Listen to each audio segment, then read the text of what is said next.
I pledge allegiance to the flag of the United States of America and to the republic for which it stands, one nation, under God, indivisible, with liberty and justice for all.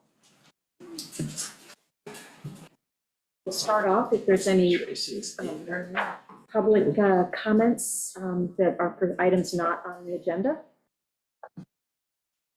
Gainer?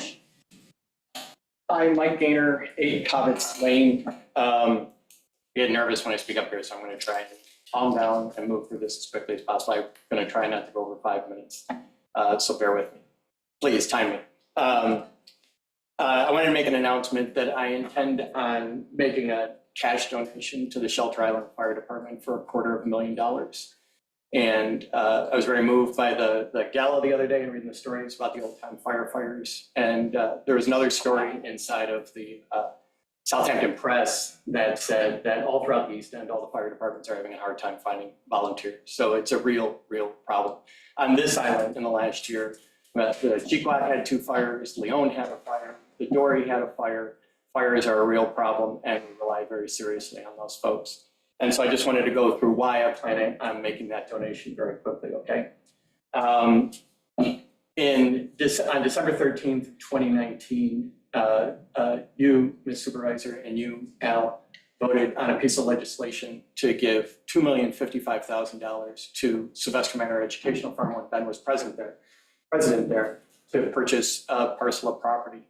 I believe I have the facts and support that transaction was illegal and it was part of a pattern of fraud that's taken place inside of this community. And I've got the data to support that. And I'm going to provide it very quickly and I'll be out of here in 5 minutes.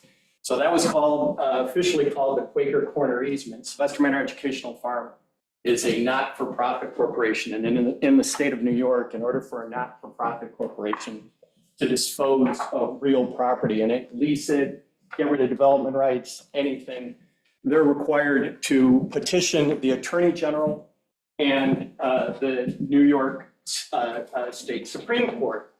And so I brought you, that law was enacted in 2014. Our first district New York State Assemblyman voted on it.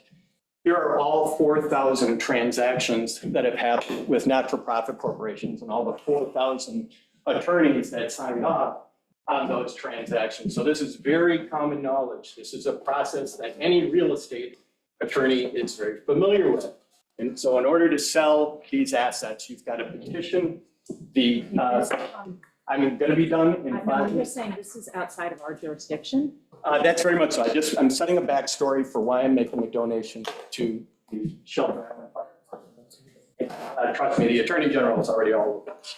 So in any event, the reason the New York State Attorney General has these guidelines in place is because charities like Sylvester Manor are hotbeds for fraudulent activity. One of the ways they do that fraud is they get people to give donations on false pretenses, which is what they did to me.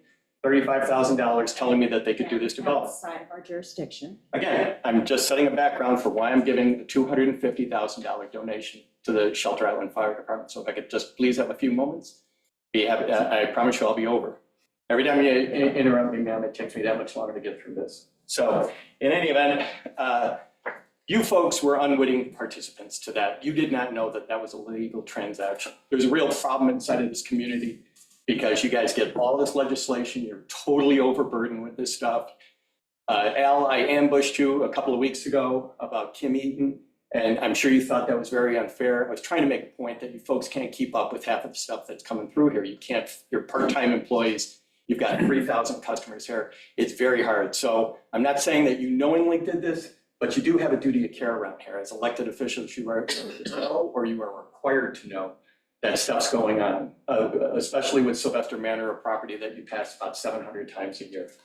So in any event, there are people who did know what was going on with side of this transaction, and they circumvented. First of all, being our first district New York State Assemblyman who voted on this legislation. And he worked hand in hand with Gordon Gooding, the chairman of our Community Preservation Board, to push that to circumvent a legal requirement. This is a felony to go past. I'm not going to do that, ma'am. I've tried to reach out to you. I've tried to reach out to your secretary. I've tried to reach out to the town attorney. There's not another venue for people to discuss stuff like this. I looked at your agenda today. I'm having a hard time finding anything that's more important than a $2,055,000 fraud of town money that took place. It happened. I reported it to the Attorney General and they've concurred. Amber, I'm going to give you a FOIL request, please. It's inside of here. Don't really spend too much time trying to uncover it, because you're not going to find this document. The document I'm looking for is the petition that they would have filed with the Attorney General's office. It didn't happen. So you're not going to find it inside of there. The bottom line is Fred Field, Gordon Gooding, Kathleen Gerard, the partner that are represented the town, our outside counsel, Lisa Combreg, Fred Field's former partner at Twomey Lane, would have known that this is a requirement. There are 4,000 not-for-profit corporations, tiniest, crappiest little Baptist church in the middle of nowhere in the Adirondacks knows to file this paperwork. That is suspicious activity. That is people who are trying to skirt the oversight of the Attorney General for a transaction for $2 million of town money. That's a serious problem. And so in any event, Fred Field has a long history of circumventing requirements, code requirements, when he wants to get his objectives handled. He did that in 2016, and I got him punished for it in the village of Sag Harbor when he circumvented the moratorium process. He knowingly and willfully did that. He was the village attorney and our first district assemblyman, and he knew that, what he was doing. That same sort of circumventation of a required process happened with Sylvester Manor Educational Farm, didn't it? They knowingly and willfully went out there and operated that business for 8 years in full view of the town without any permit whatsoever, and they did that. So there is a pattern forming here inside of all this. In any event, that's my opening statement about why I'm making this donation.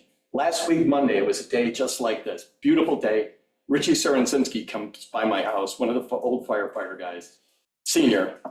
And Richie says to me, Rose, I've talked to Richie twice in my life. Once I was on an epic walk and he offered to give me a lift because I was drenched. And last Monday. And Richie goes to me, rolls down his window, he's towing his tractor around, and he goes, do you know how many people on this island come here just to see this view on this property every day? Do you have any idea? I've talked to the man twice in my life. Not 5 minutes later, Stephen was good enough, thank you, Stephen. He sent forward the CPF finding where Gordon made his recommendation about whether the town should buy my development rights.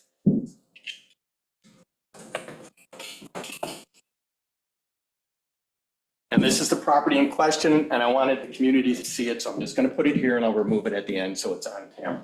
I have been trying since 2019. Let me just pause you there, because right now, the next step in our procedures, so the CPF has made its recommendation to the town board. Upon a majority vote, they then send it to the town board for review. We will be discussing that in executive session.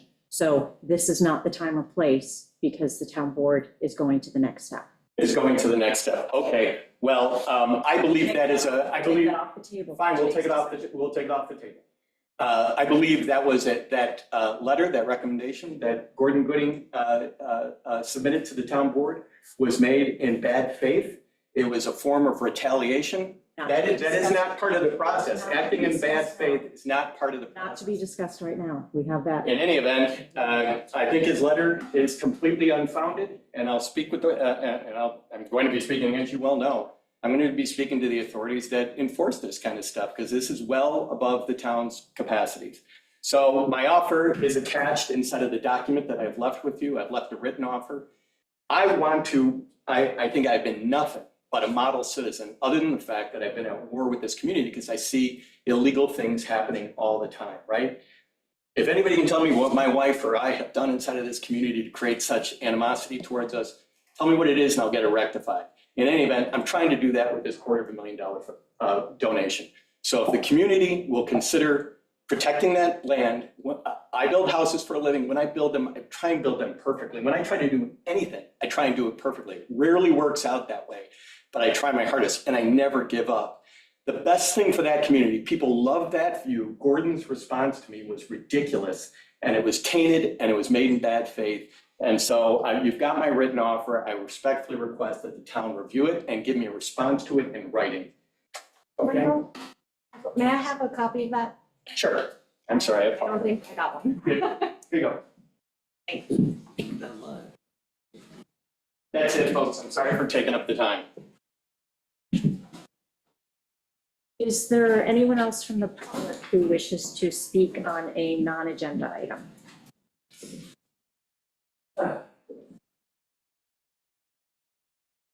Yeah, I just wanted to thank Mike Gaynor for his unconditional pledge to donate $250,000 to our fire department. I don't fully understand the reasons, but I think the result is good.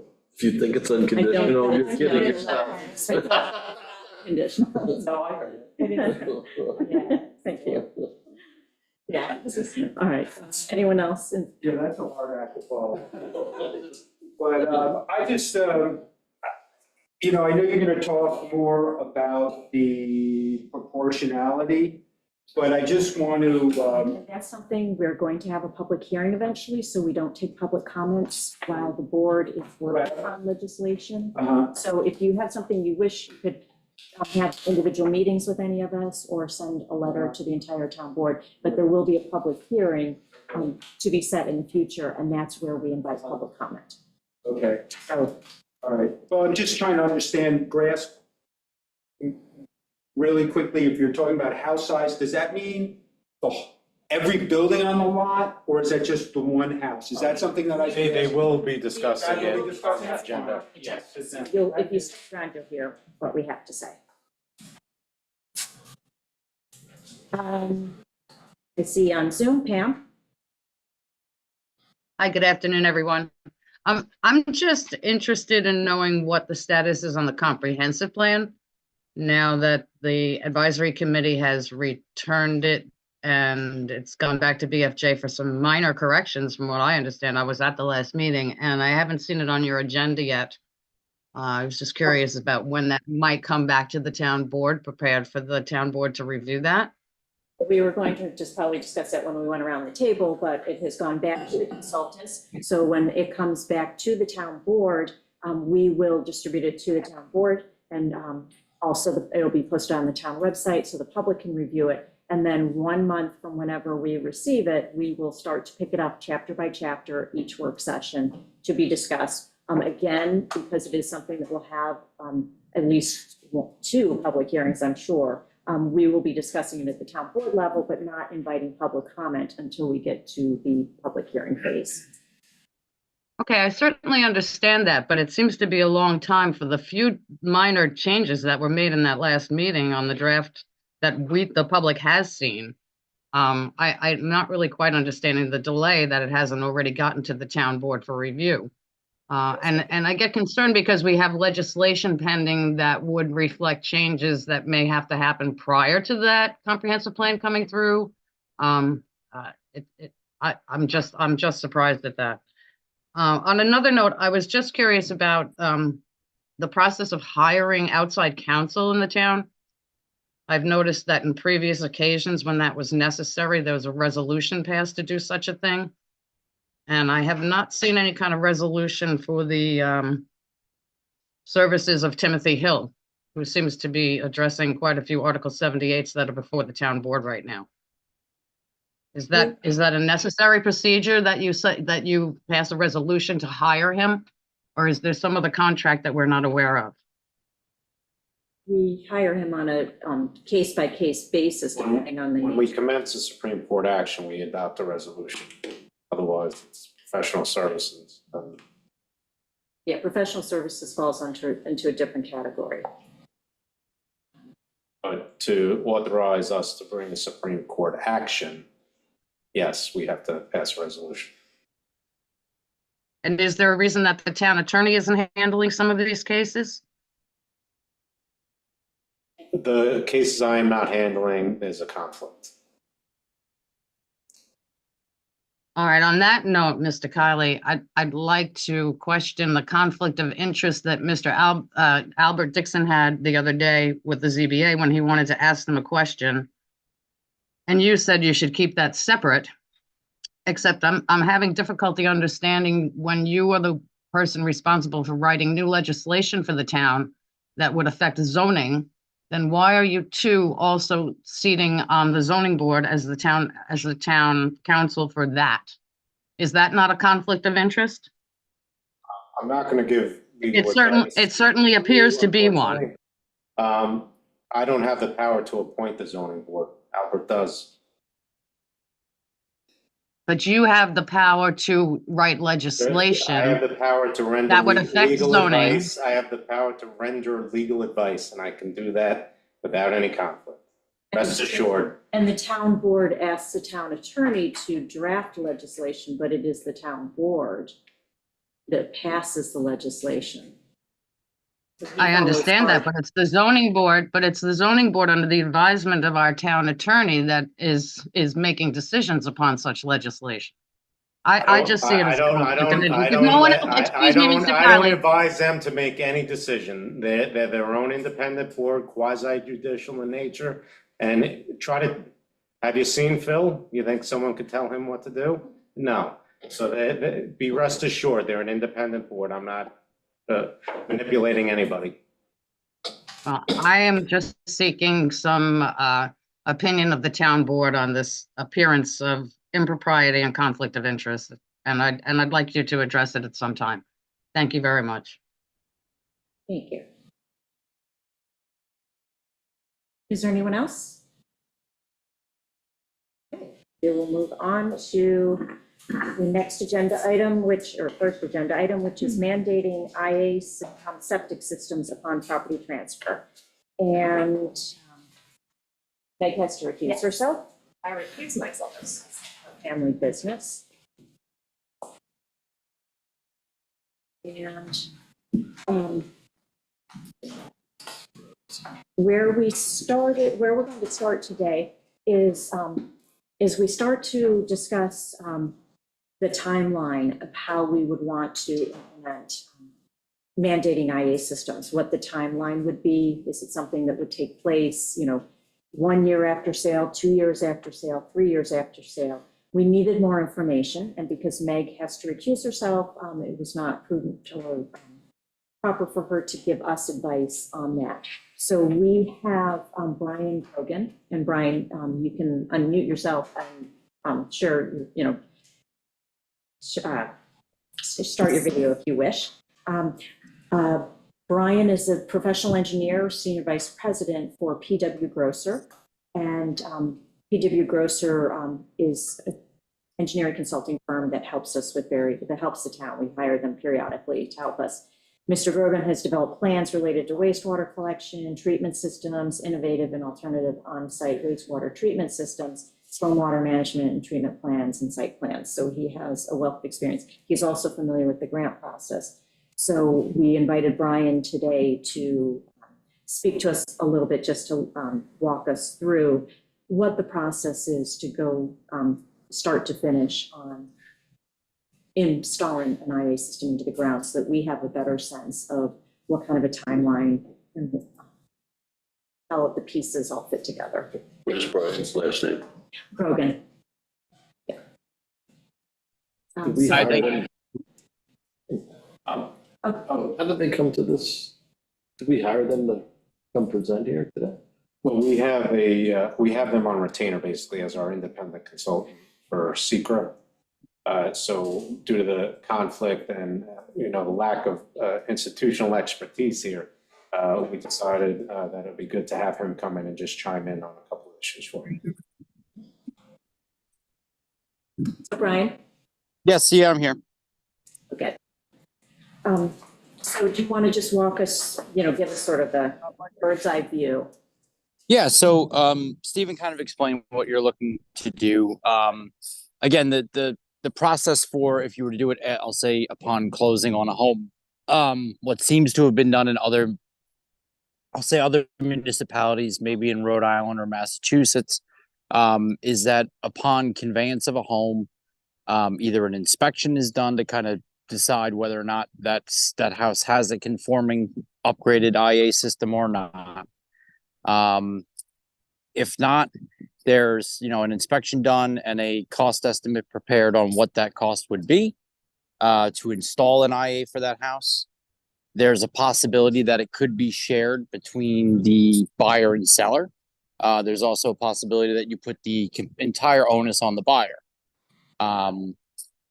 We would then say something along the lines of within, say, 6 months or 12 months after closing, you would have to submit an application to the health department for review and approval of an IA upgrade. You could take benefit of the grant program if you chose to do so. And then you may want to put in something along the lines of, that after receiving approval, you would have either 180 days or 6 months or something along those lines to install the system. Trying to keep the entire time frame, within 18 months or so, just so it stays fresh in everybody's minds and you wouldn't forget it. Again, the actual health department process is pretty simple. It's, you need a survey, you need a soil boring, you need a design professional like myself or an architect to design a sanitary system, submit it to the health department. Usually where you run into some additional issues would be wetlands permits, or if you have to, I'll say, legalize something that isn't already done, needing zoning variances or something along those lines. Those tend to be the major hiccups. But if it's relatively straightforward, the approval process with the county can take anywhere from 3 to 6 months to get that site plan approved for the installation of the IA system. And then once you have an approval, the IA system, it goes out to a licensed installer. And usually it doesn't take more than a couple of days to get that in the ground and up and running. And if we introduce, so if we were mandating that someone put in an IA system upon property transfer, they would be, I'm presuming they're eligible for the state and county grants. Because it's not. Yes, it's not new construction, so they would be eligible for the grants, correct? And what are you seeing? Do you know the timeline on that? Right now, the state grants, I believe, are a couple of months and they're easier to get. The county grant tends to run very long, but the county is trying to streamline that process. It's mainly because the county wants copies of COs, deeds, lien searches. It needs, I think right now they said 66 wet signatures on their grant application. So it's a mountain of paperwork and it's slow to process. But they are working on trying to make that more expedited with one electronic signature and kind of some self-certification. So do you have a sense of what the timing is currently?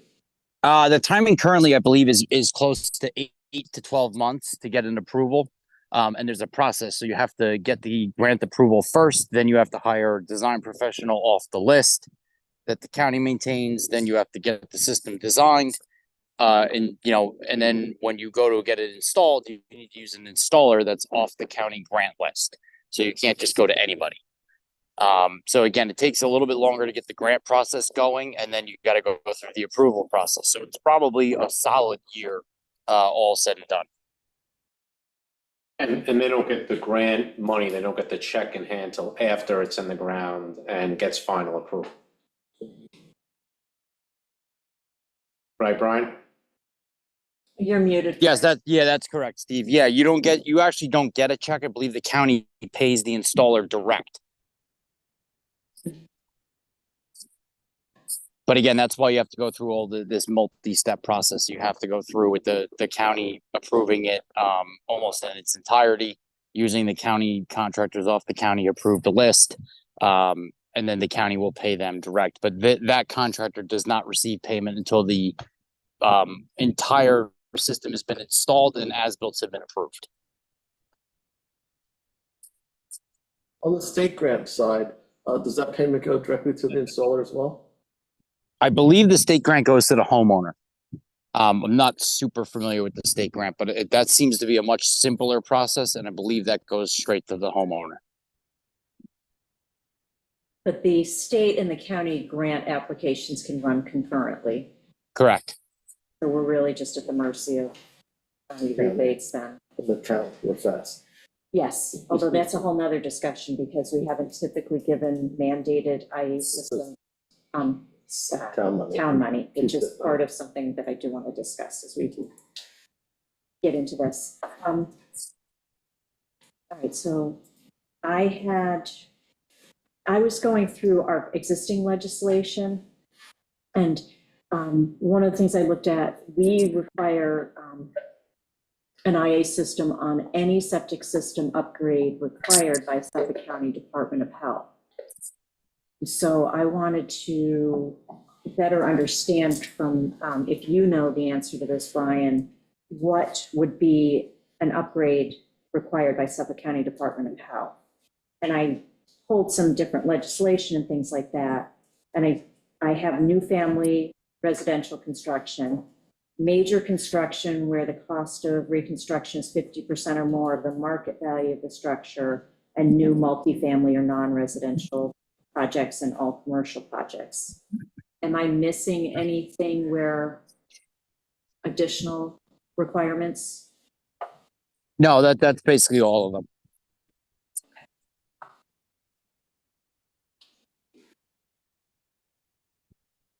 A question that I have for the board is similar to the fertilizer legislation, where we were kind of putting in county legislation and just codifying it in our local law. Do we want to be more specific about, like right now it just says upgrades required by Suffolk County Department of Health, but we don't enumerate what those are. We want to include that just to make it clearer for our residents when they're reading our code. Well, we should, anything to make it. Yeah, I mean, what are the conditions again? New family residential construction, which we actually have in there. Ours had said greater than 1,500 square feet, but then the county later came with their own legislation and made it all new residential construction. So we can leave all new residential construction, strike greater than 1,500 square feet. But the rest of it, we don't talk, we talk about expansion, Greater than 25%. that's greater than 25% in SFLA, but we don't speak to the construction cost piece of it. The only thing I would throw out there is that, you know, county regs change periodically, so we would have to stay on top of it and amend our code in kind.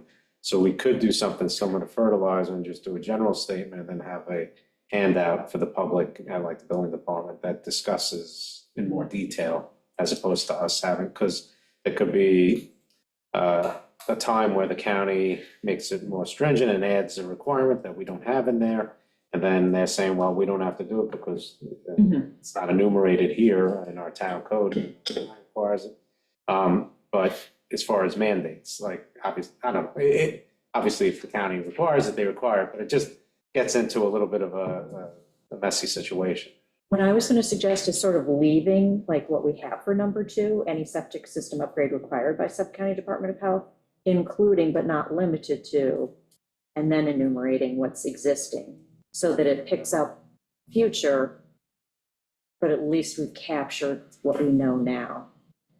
And Reed, Usually- I was going to say, we can bring Reed into the conversation because he's an internal advisor. He's not speaking as the public. I mean, I just wanted to say that I think Stephen's right. I think that the danger, because we run into this problem all the time, where we create a resolution, put it into the town code, and it's really reflexive of something, some other body's regulations.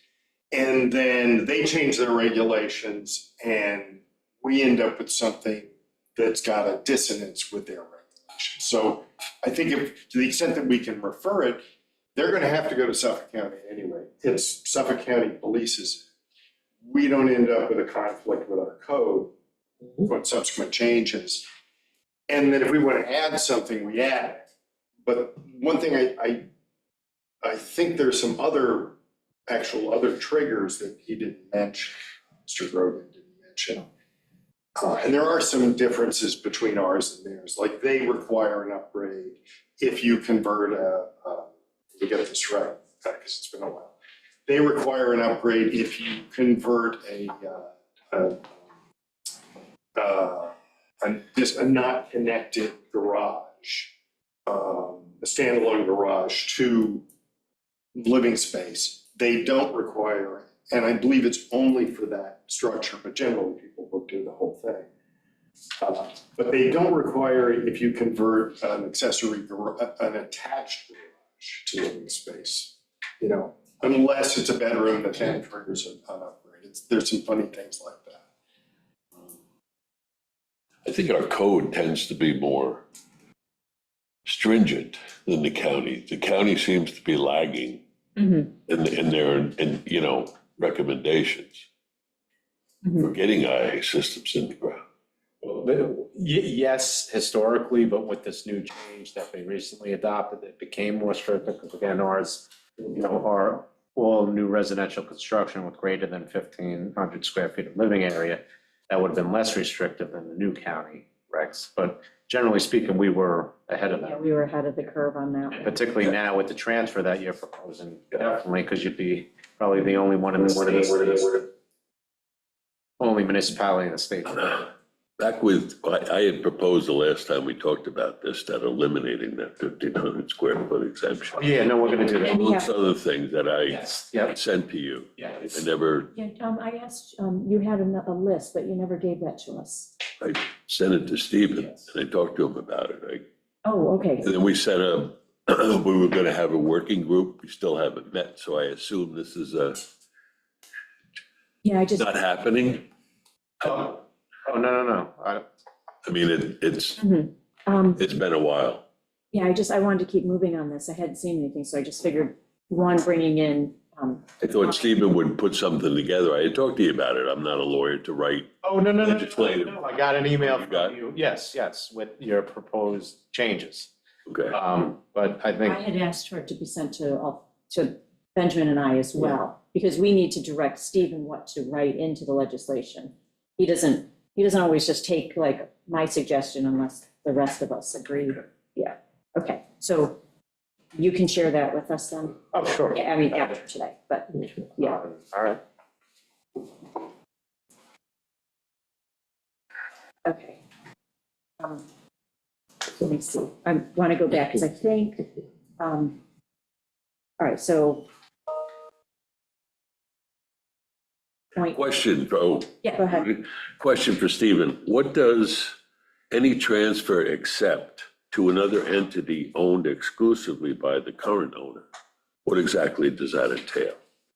Okay, that was just thrown in there. That's like if you own a piece of property and you want to put it into Albert Dixon LLC that you're the managing member of and the only member of, for whatever purpose you want to do it.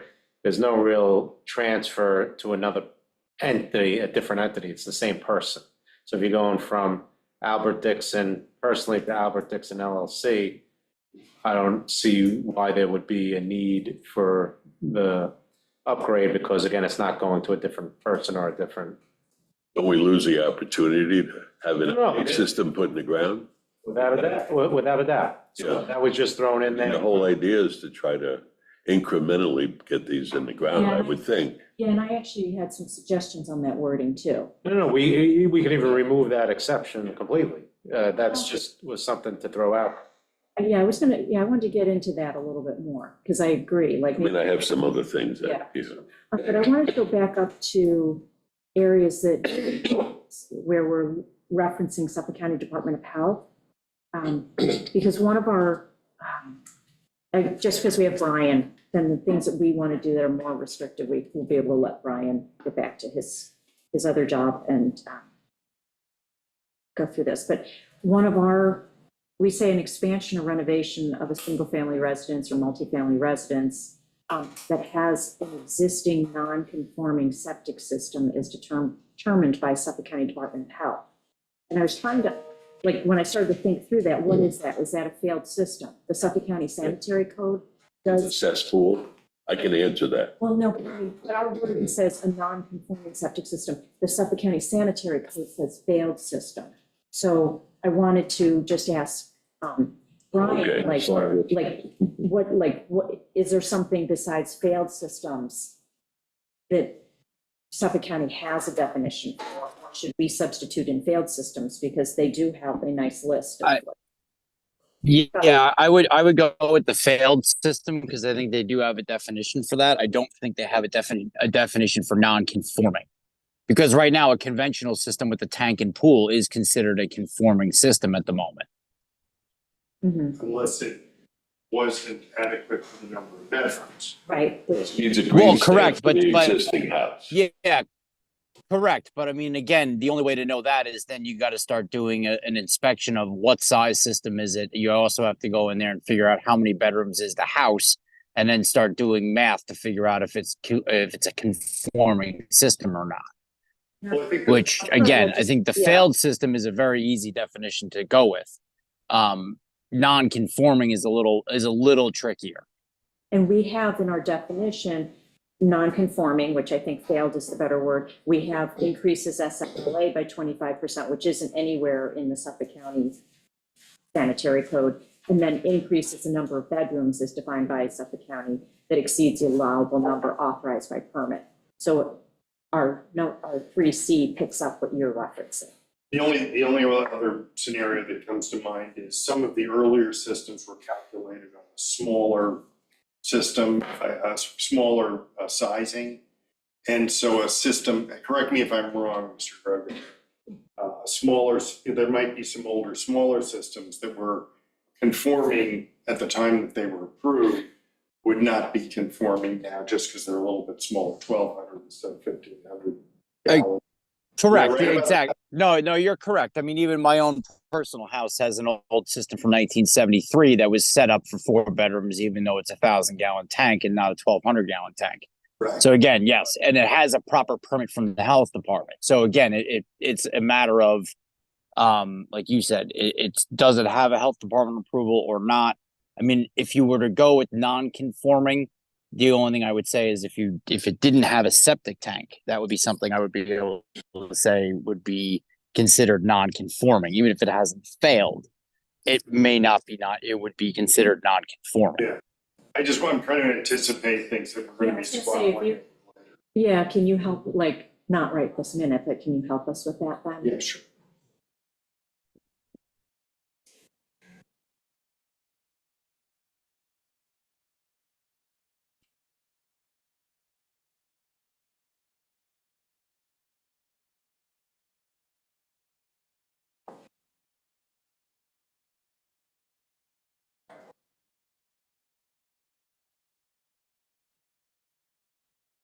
I looked through, I think that was all the questions that I had for Brian. It was kind of Suffolk County. Brian, isn't a cesspool non-conforming in Suffolk County? Yes, correct. It is now. But I don't know if the county actually defined it anywhere As non-conforming. as non-conforming. I think they define a cesspool, but I don't know if they defined it as what is non-conforming. Well, I think it would just be non-conforming by virtue of not having the rest of the system that's required. Correct. We could help draft a definition for that. That would again basically say that it's a cesspool without a septic tank is considered non-conforming. And Brian, can you just let the board and public know your background real quick?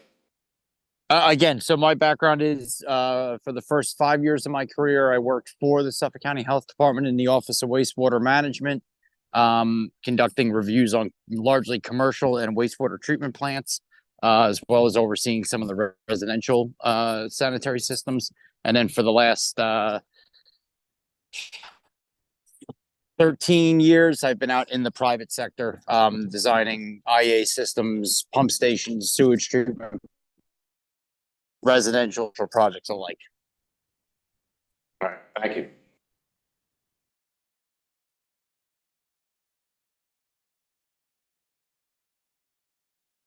Any other questions for Brian?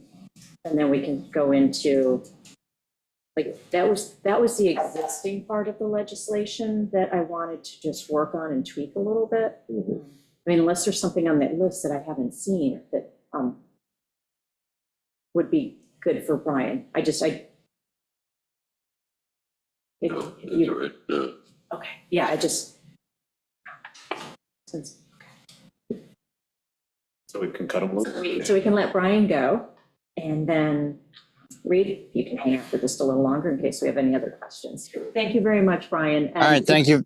And if No we can problem. circle, if we can circle back to you on getting non-conforming language, that'd be great. Yep, sounds good. Thank you. All right, thank you. Bye. All right, so going down through the section 4, which was the new part of the legislation we were adding, which was any transfer on an improved residential property. I think that's where we'd want to say, and such replacement must take place within 3 years from the date of the sale. That's right, for 3 years. Okay. Well, he just mentioned briefly, and I'm gonna have to do some more research into it, but other states, I think Rhode Island and Massachusetts, he talked about, have a similar upon transfer mandate for IA systems. And I think we would do something like this. Upon transfer, you have 6 months to get a system approved, because he said that's relatively easy. It takes 3 months to get a system approved. And then after approval, you have 180 days or 6 months to install. So I think we do a two-step process. One, you have a time frame to get the approval, and second, you have a time frame for installation. And in that legislation, what's the penalty? Oh, and ours, There's one problem with a 6-month window, it seems to me, though, because you're generally what's gonna happen, and just logistically, I know there was discussion of, and I heard him mention it, of, putting the onus on the seller, which seems like it presents a lot of logistical issues. No, the buyer, Okay. the buyer. Okay. well, they did say in I- that you could basically split it, and then like Part of the negotiation on the Exactly, purchase. Exactly. So But the buyer is responsible. to see- ultimately, yes. That's the person who has the skin in the game and that will potentially face penalties. And the only thing I see with the 6-month window is very, very often the buyer is going to want to do some expansion or changes or who knows what. And it takes them a while to get that plan together.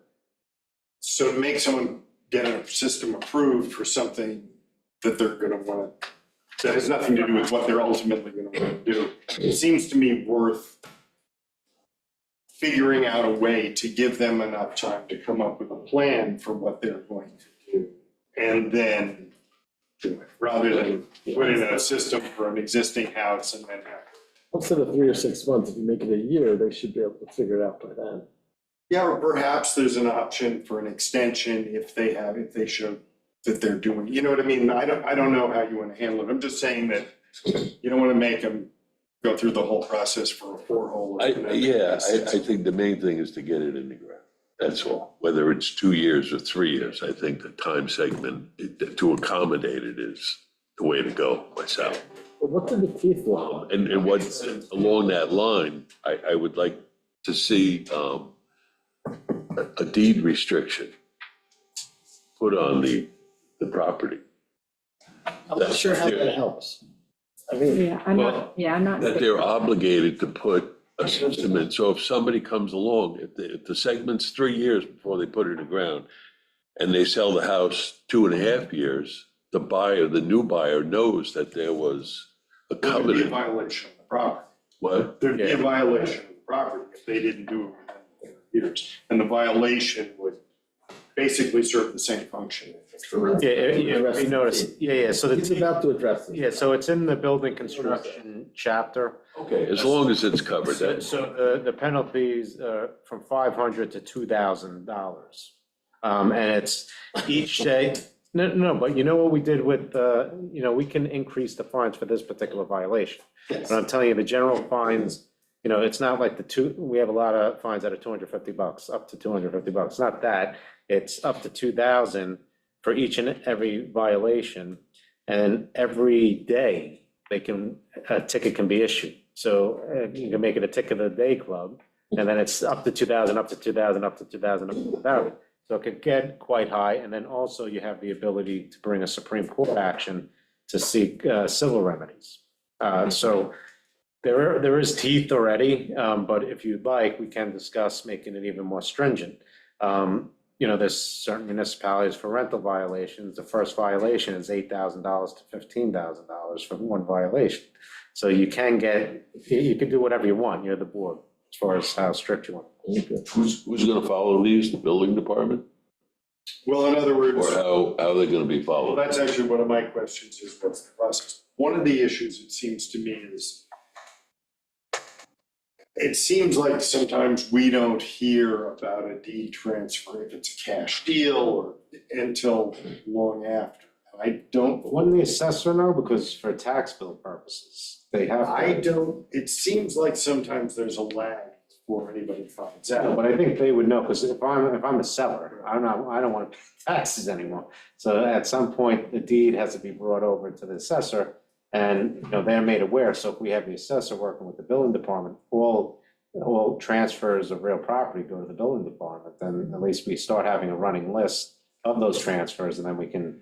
My only question is how can we assure notification of any deed transfer? I honestly don't know. That's not our expertise. Well, it's really, you know, you file deeds in the county, and there's a delay and lag there, but the assessors, that's their job, to make sure they have an up-to-date list. Can I ask what the aversion is to putting a covenant on the deed so that it follows in case the house is subsequently sold?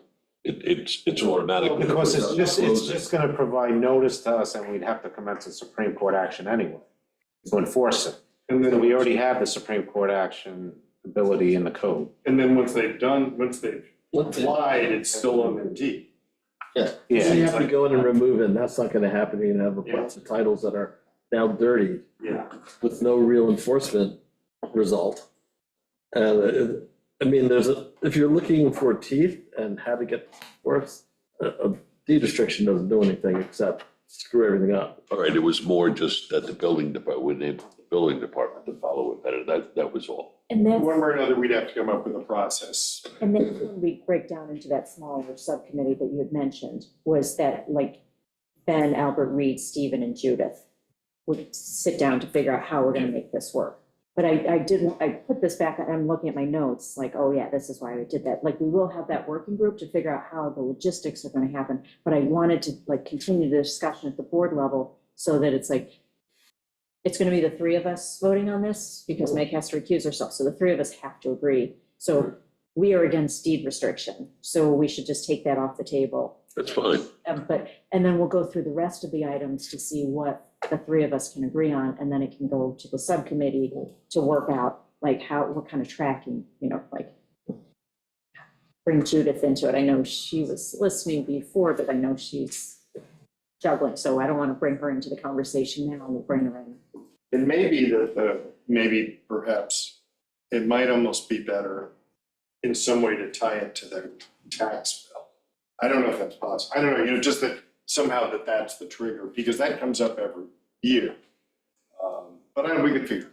Yeah, and I mean, maybe Stephen's idea of, like, okay, the approval timeframe in the installation, bifurcating it so that they have to do a check-in at the 18-month mark. Like, okay, you decided you weren't going to do a major renovation, which is why we gave you additional time to get your approval, but you don't have your approval now? Well, you got 18 months to comply or else so we can build something like that in. Yeah, so I think we got a good global vision. So then I think it's ripe for working. Not yet. No? I mean, we're working, like, I was looking at what was gonna be the time frame. We still have to work on the penalties, if we think that's adequate. Yeah, no, I was just suggesting that stuff, because you want higher penalties generally, so the working group can come up, like we can put something together for your review on that front. I think we still have, on the transfers that it exempted is to another entity exclusively owned by the current owner. And I had notes and I think conversations that I've had with people about LLCs, like Yes, like if someone wants to move it to an LLC, do we want to include that? Because in my mind, I think, okay, you transfer the property from your name to an LLC, the LLC can be sold independent of a real property transfer if the LLC name is going to remain the same. So this is the right time to capture putting one in because we may never get that time again. Yeah, So- you can't do an exception. It's, Yeah, so I would like, so we need to reword that to exclude, you know, like LLCs don't work. No, I think we just remove it. yeah, we could just remove it. It can't be an Well, but exception what because you about- can't track it. Yeah, but what about a trust? I can't remember who I was talking to, but I wrote down a Then the note. trust. A trust, you spend $5,000 in attorney fees to protect the house from Medicare for somebody. So, you know, a family might be able to afford that. They're trying to, you know, protect the house so that the parent, you know, can keep the house. But then you're gonna spend $32,000 or more on a septic system. Like, that might be a deal breaker. Oh. And the trust will eventually release the property. Trust ownership is recorded. We just make sure in every circumstance it is. That's a harder one. Yeah, so, but my thinking is if it's in a trust, it's eventually going to get released. Ownership's gonna get recorded as a change to Yes. the descendants, you know, beneficiaries, whoever. And then we have a bite at the apple then. I'm tossing it out there, trying to think through all of the unintended consequences. I mean, in terms of the immediate family being inheriting the house or something, being Yeah, but then we did also say members of the seller's immediate family, like not forcing it then. What is the immediate family? What constitutes the That's what the town board has to decide. You can find it any way you want. Yeah, our current definition somewhere that I found included spouses, partners, kids, grandkids, aunt and uncle, first cousins, but not your nieces and nephews. Which kind of to me was like going in the wrong direction. That Like sounds if you too send far. it to your aunt and uncle, give it to your aunt and uncle, like they're older, they might be able to afford it, whereas your nieces and nephews might. We have different definitions of family within the code, so you can define it any which way you want here. If you want to make it just sons and daughters, I or. mean, there's extended families, To include horses, for the benefit you know, that it gets, children and family. Yeah, so I mean, so we have that currently in here, but does it need further? Oh, no, absolutely needs a definition, without a doubt. Yeah. But that's again, something the working group trying to massage and.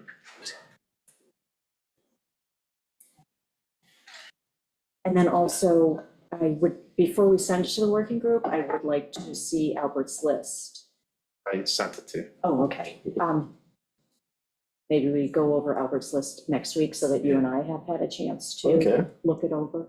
I mean, it's, yeah, it's.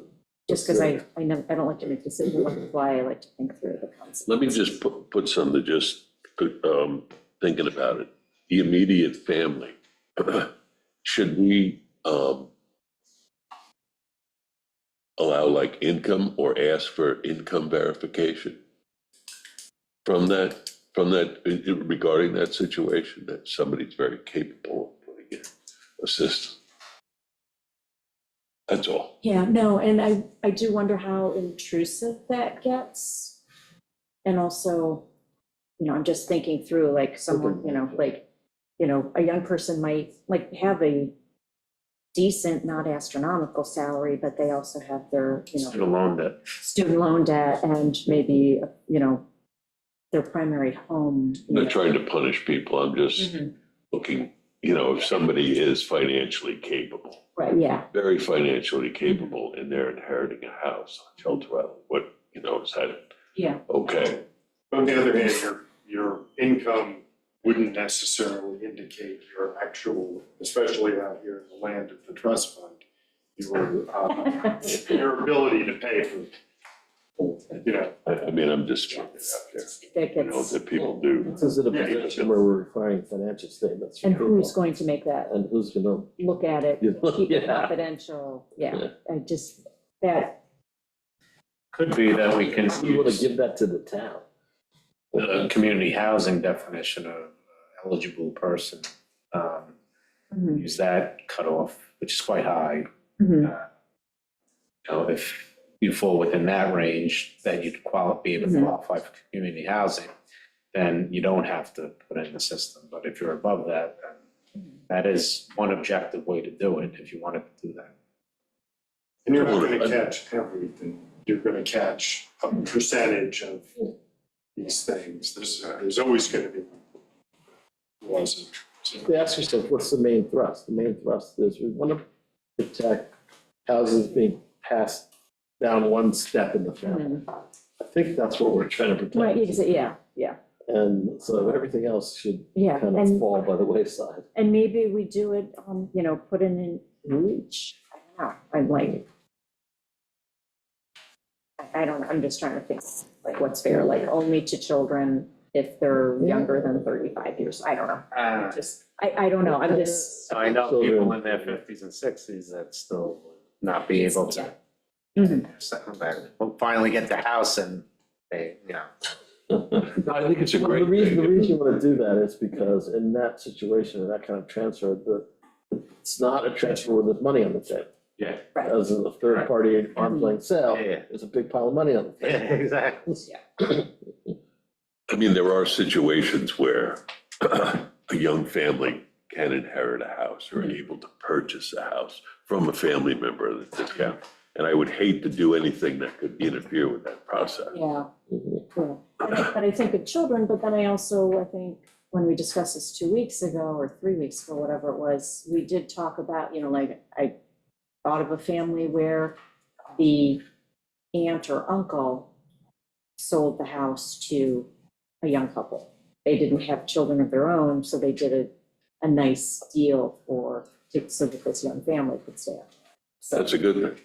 that was a good thing, Good so, thing, but. but there's also, that's a arm's length transaction technically, Mhm, right. and there's a bank involved. Yes, so you're saying So- that they should have had to put the Yeah. IA system. Yeah, there's money there to do it. Well, if It's it's, that much heavier of a lift. Yeah. I think also though, if the onus is on the receiver, then they do have time to apply for grants, so some of that may be ameliorated. Yes, well, and There are all that's, sorts of, but yeah. that's the other thing that I wanted to Because- get to, which is not in the legislation, but it's in our policies, is allowing for town rebates on some of this. And so I think you might have been the one to bring it up, maybe star exemptions, or somebody else did, I think, actually, the star exemptions. So I pulled from the assessors, the basic star exemption. Basic star, you're eligible if you have $500,000 or less in income for the star credit, which is where you get a check from the tax department, or $250,000 or less in income for the star exemption. So I was thinking maybe we use the star exemption threshold and allow for someone, if you're eligible for a star exemption, we'll let you be eligible for the town rebate. That's interesting. You know, the other side of that No, is, 250,000. I was, not the star credit eligibility, but the star exemption eligibility.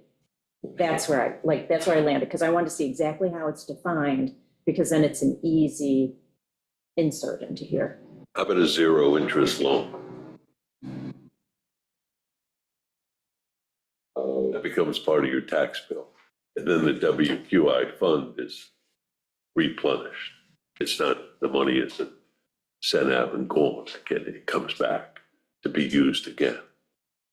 Just consideration. We have to set up the mechanism to make that happen, so let's flip that idea to the working group, because Judith will be part of that and can help walk us through whether or not, like, we're creating something for the town that's more onerous than what we're trying to accomplish. Not just Yeah. putting it out there.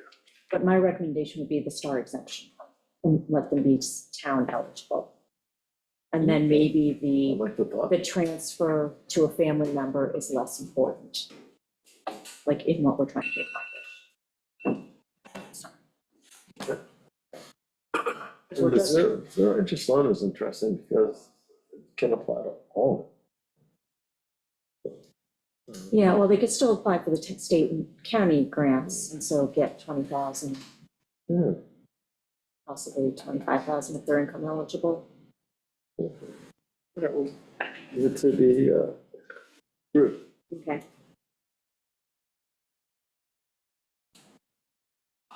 But this is Albert's list, by the way. Nothing Mhm. new on it.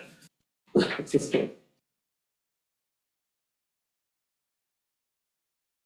Oh, okay, that's all stuff that's off the, Yeah.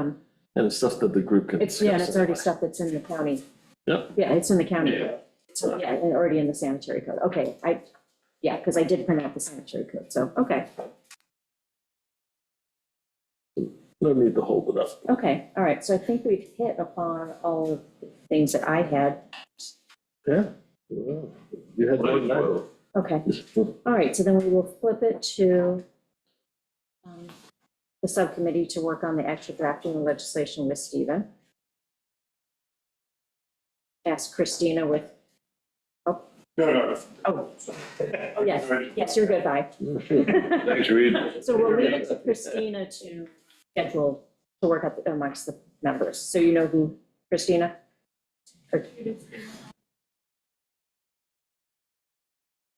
And, I guess we can call in Brian as needed. As needed, yes. Mhm. Yes. Yeah, Ben, Albert, Reed, Stephen, Judith. Yeah, okay. All right, good. So we won't put this back on the agenda until you're both ready to bring it back to the table. To the subcommittee. Yeah, when the subcommittee's ready to bring it back. Yeah. Yeah, for more consideration. Okay, good. Hopefully that will be soon. Yes. We don't want to delay this.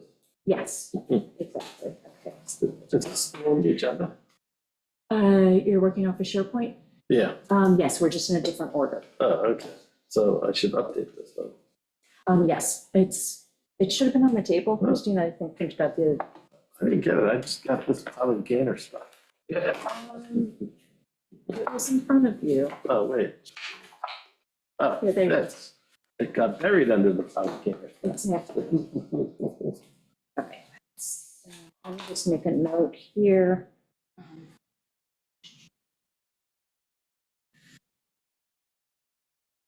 Okay. The next item, and the reason I rejiggered the list from what was on SharePoint originally is because the next item is tax pledge and collection agreement with the Shelter Island Library for their bond. And we have William Jackson, who's a partner with Hawkins, Delafield, and Wood LLP on Zoom.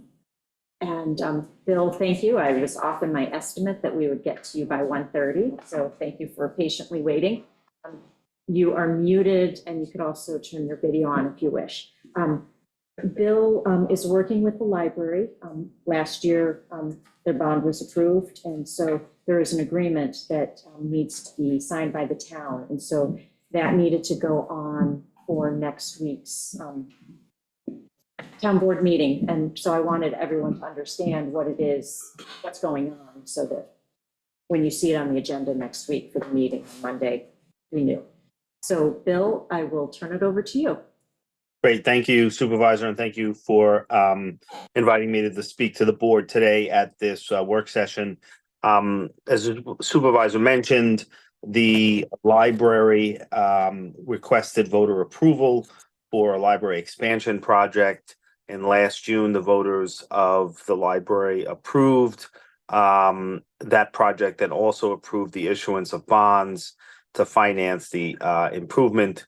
As part of the proposition, the voters also approved the levying of an additional tax that would be dedicated to the payment of debt service on the bonds that are issued to finance the library improvements. The library is not authorized under law to issue bonds on their own. So they have entered into an agreement with the Dormitory Authority of the State of New York, who's a conduit issuer, and they will be issuing the bonds on behalf of the library. As part of the security for those bonds, there is a tax pledge and collection agreement that is going to be put in place, which will help secure the tax levy or the portion of the tax levy dedicated to the library for the repayment of the bonds. So how will that work? There will be a bond trustee that will be assigned by DASNY to this transaction. They will be responsible for making principal and interest payments as part of the security structure, rather than have the full tax levy amount paid over to the library by the school district. The amount will be paid over to the bond trustee. The bond trustee will segregate the amount that's needed to pay debt service twice a year, and then pay over to the library the balance of the funds that are needed for operating purposes. This security structure has been in place for DASNY library financings for about 10 years and has eliminated the need for a mortgage or other security measures for the bonds that are being issued. How does this impact the town, and why is the town being asked to be a party to this agreement? The town levies and collects the taxes and on behalf of the library, and then pays over those taxes to the school district. That procedure will continue in place. Where it will change is where the school district then pays over the money currently to the library, that those monies will be sent to the bond trustee and segregated in the manner I just discussed a few moments ago. So as part of this agreement, the town is acknowledging that the tax is levied and that they will continue to pay the funds over to the school district, that you're aware of the agreement. One of the things that is included in the agreement, which is I think important from the town's perspective, is that you are held harmless for any errors in the levy. You're held harmless in any failure by the trustee to pay over to the bondholders, et cetera.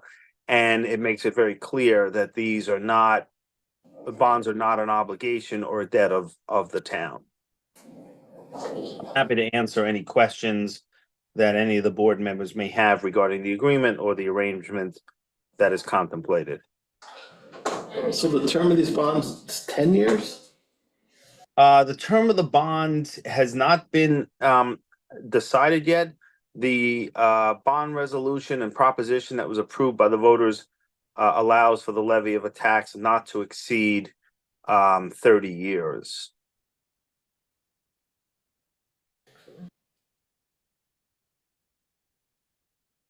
Okay.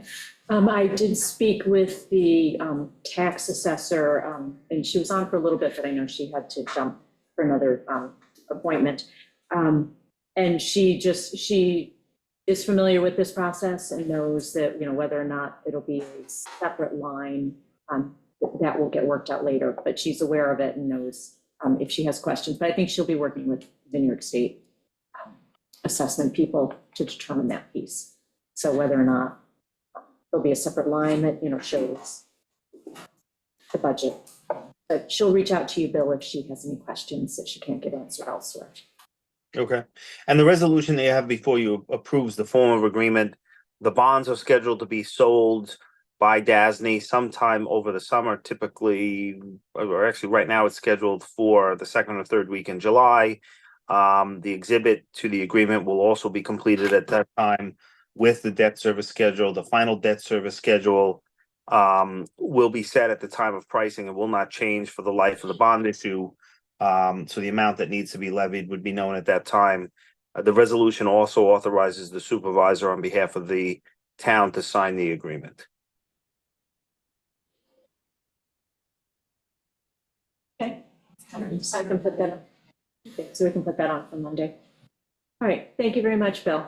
I Okay. forgot to mention, Bill is like the expert in this area. He's the go-to bond counsel on anything like this. We've used him before over at the fire district when doing some bonding in the past. The library is using him. I suspect if the town were to do some bonding, he'd be our go-to guy as well. Okay. Okay, thank you. Thank you, everybody. Okay, so next on the agenda is the fertilizer legislation. So we had the public hearing on May 6th. We held it open for correspondence until May 17th. I did not see anything. Christina, did you, you were going to double check as well? I didn't see anything. Yeah. Nothing. Okay, so we can put that on for adoption on, if everyone's good I'm with okay it. with it, yeah. Put it on for adoption on Monday. Yep. Okay.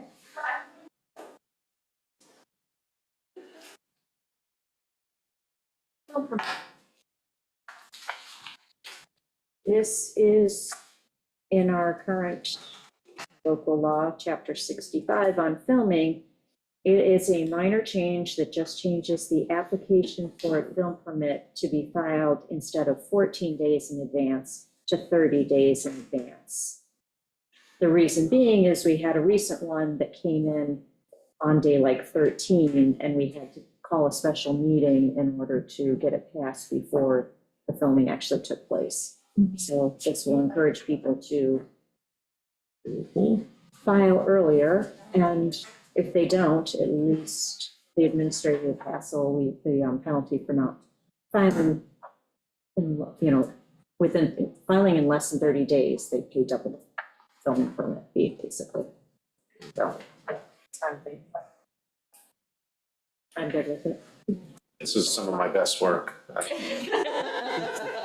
Yes, cross out 14 to 30. It just makes it easier for us to get this in a normal, Yeah, it gets into the town cycle. board cycle. Yeah, Yeah. into the 3-week cycle. Yeah. Okay, that's good. Can we go back to the fertilizer law? Sure. Question, who's enforcing it? Well, we have now we have TEEP, it's the town, but we also have the county and the state. So there's 3 entities that's going to be. But we'll enforce our particular unique regulation, which is the 100 feet. No person shall apply any lawn fertilizer to any turf or lawn area within 100 feet of any surface water. State only has a 20-foot setback. I don't, is this pit neighbor against neighbor? And that's my concern. No, but they could still neighbor v. neighbor and call the county and, or the DEC, so. I know it's a good thing. I look at it more as education, hopefully, ease into something that's more concrete. But is there going to be a time period before we issue a fine? I mean, we passed this law and people aren't going to know this. They won't, how are they going to become aware of it? Well, there is an Give them a period that, there is no penalty, until people understand. I mean, that's. Well, the thing is, it's all redundant except for that 100 feet versus 20 feet from, so it's already on the books, whether it's the state or the county regarding the fertilizer. What we wanted to do is memorialize that in the town code so we have an enforcement on that. We don't have to wait, hours before someone can get here or maybe days. All right. So, and I know that Lisa Shaw has made it a mission that she is going to create a pamphlet and do an educational component along with this. Yeah, I was going to say, I'm not a WAC liaison, but my understanding is WAC is going to be working on an educational component to this. I mean, just so we don't implement this and then Yeah, no, actually, there's some forgiveness for a while, Right. that's all. yeah, the WAC is actually waiting for us to pass this so that they can then go out with Get their the brochure. educational materials and say, hey, look, there's this new law, you need to be aware. So they can start their whole educational campaign. So they've actually been waiting on us before starting to hand out the brochures. And they're gonna have, I think, an info session at the library. There's a whole bunch of different things they're gonna be doing to raise awareness. I just wanted to discuss it Yes, because yeah. you're thinking, wait a minute, Yes. what's going on? Yeah.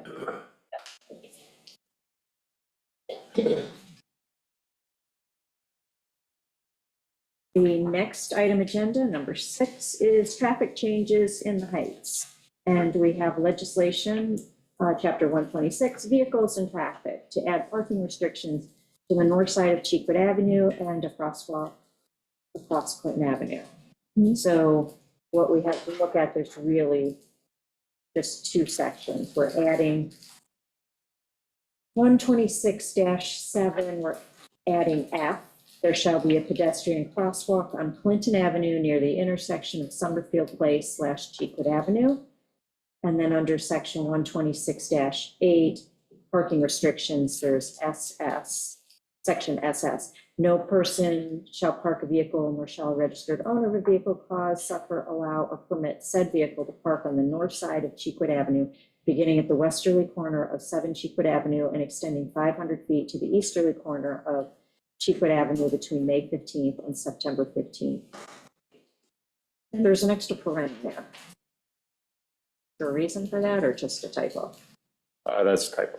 And then also, yeah, for some reason, probably my bad, you didn't get the most recent, which probably would have had that removed. But also, I'm not gonna include like A, B's into the law, it's just gonna have F. Okay. Just- Mhm. It'll be a cleaner version. Okay. And then I'm assuming this hand in hand with seasonal signage, no parking signage. Yes. Yes. And this was all at the behest of the Heights and, you know, and it has good reasoning behind it. And the yacht club consented to. Yes. So when it comes to the, well, should I abstain? Well, it's not abstain, you're either gonna recuse yourself and not vote at all, or, which would probably be, Oh, it's an abstention. well, no, you're gonna recuse. The abstention will be sitting there and saying I abstain, Yeah. but a recusal would be you sitting out on the couch. Which, We'll talk about this. yeah,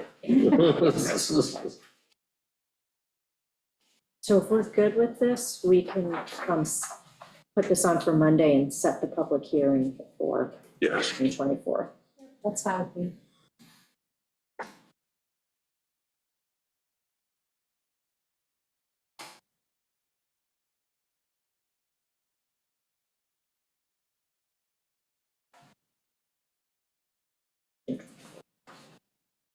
Okay. Wetlands jurisdiction change.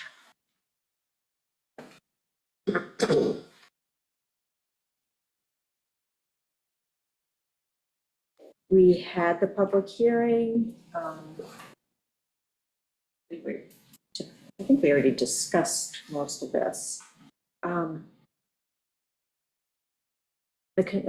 The timing is really what I wanted to discuss. As far as applications already in process. Well, it's a bunch of different things. I have, Joe Fenora is to have an engineer who's going to review the applications for completeness, as well as give us some input on the applications themselves. Are we on Fresh Pond? No, we're on No. wetlands jurisdiction. Well, sure, okay. So I had spoken to Joe Fenora to see if he was comfortable reviewing the applications for completeness, and he's okay with that, but if we want anything further that's a deeper dive, he feels it might be a conflict with, some of his town engineer duties, and sort of start to politicize his office, which is he always just wants to be giving advice, not necessarily recommendations. So he's going to pull together a list of engineering consulting firms who do this kind of work. So we will look at those in the next week or two to see who would we like to engage, so that when we take over doing wetlands applications, we have the person to say, hey, please review this application. Is it complete? Can we set the public hearing? And then also give us recommendations and questions when we have public hearings to follow up on. I like the fact that you just said when we take over. Well, that's the part of the timing. I also want to speak to, and I keep forgetting the name, Sean Barron of Barron Environmental. The planning board had engaged, and I'm not sure if they've used him yet. I just want to see if we can flip his retainer, on retainer, not exactly sure, like his agreement to us, so that once a wetlands application, installation is done, that consultant comes in and takes a look to make sure that what was supposed to have been done for resolution is actually done. Sean was very good. When I was over in Southampton, he was there.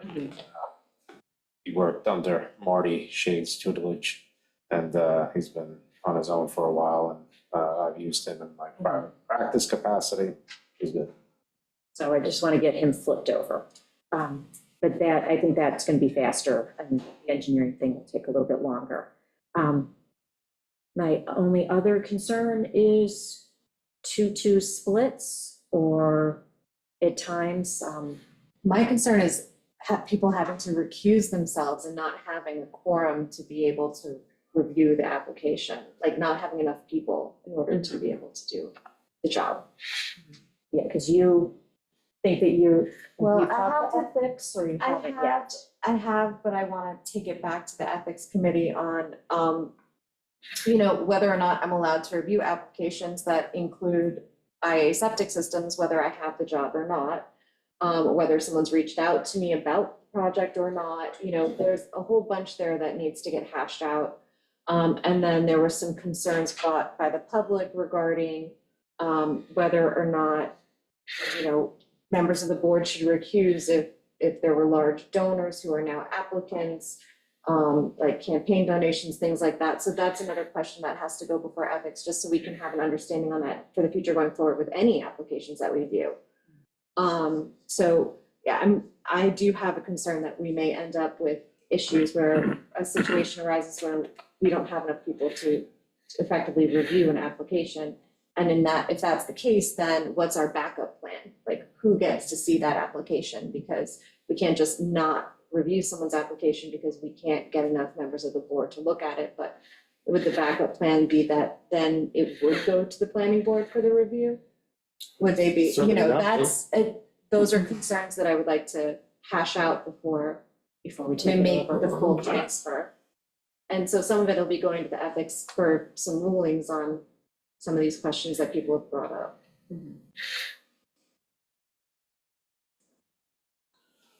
That's the first step, to go to the ethics board. Yeah, I was gonna say, we'll I see mean, what because the it's a ethics board significant has. problem if we From that- can't That's true. review applications.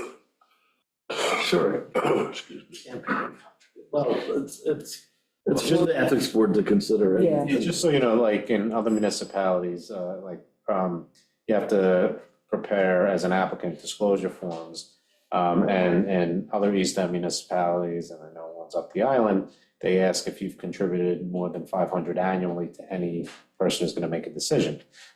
So if they deem that, the hurdle, and if you exceed that amount, then there's a conflict. Interesting. And it's not really, it's not gonna be that big of an issue here. I mean, we had a campaign last year, campaign's over. So no one is contributing to me for another 3 years. No, I know, but I think the ethics board should probably, But it's for the Yeah, ethics board. yeah, I to was gonna decide. say, let's let the ethics board, when is their next meeting? That's a good question.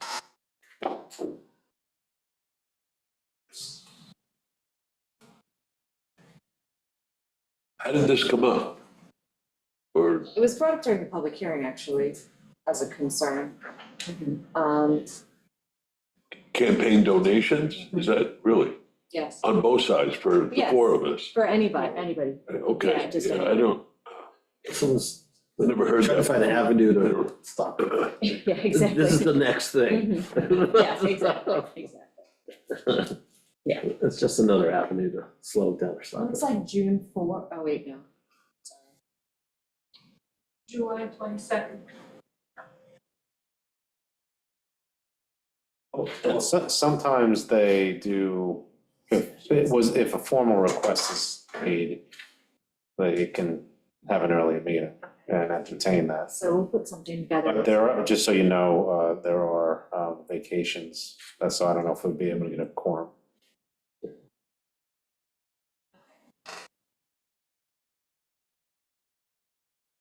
It's not that huge of a worry, it's just not, it's just another Yeah, delay tactic. well, yeah, I mean, Yeah, but if three of us get knocked out on an application, one person can't review and rule on it. Well, we can find a backup plan and three of us being knocked out. I mean, come October, it'll be a year since we collected any campaign donations. And that's it. No, I know, but I'm not sure, I don't wanna speak off the cuff about the law. Like, I don't know if it was a substantial one, I don't know if that changes things, I don't know. So I think we should need to give the ethics board some time to review it. A problem is if you wanna come up with a mechanism, if the town board is unable to field a quorum, whether or not it can go to the town board, that would necessitate an amendment to the code, so we're back to the drawing board. Sure.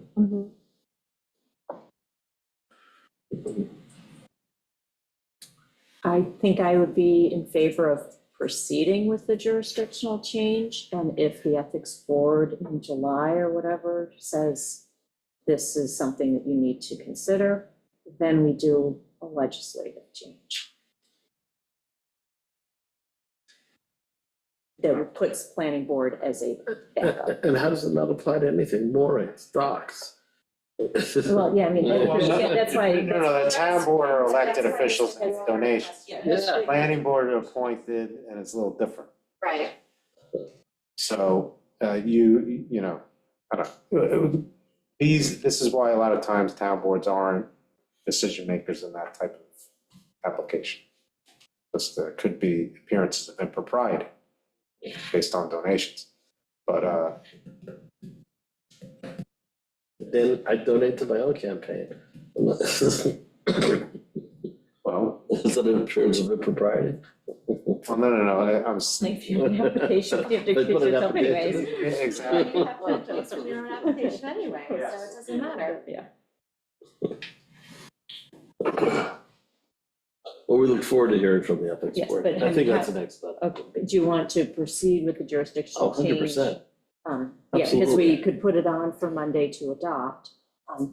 The only question I have is like, we'll be getting the engineering in place, the environmental in place. What date do we want to pick a date for smooth transition? And do we want to let any application that's currently with planning board finish out with planning board? And then, I'm not opposed to that at Mhm. all. I mean, if they've started and working on that's it, normally how. let it go with the flow and we'll take Mhm. the Yeah. new stuff. So what would be the date that we would start accepting applications? Probably make it the date that the law becomes effective upon filing with the Secretary of State. Mhm.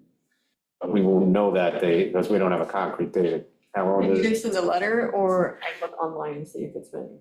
what is the timeframe usually when you mail it to, or email it, whatever? Usually it's been 2.5 weeks, but as, for example, the last one's, I'm still waiting on them to be filed.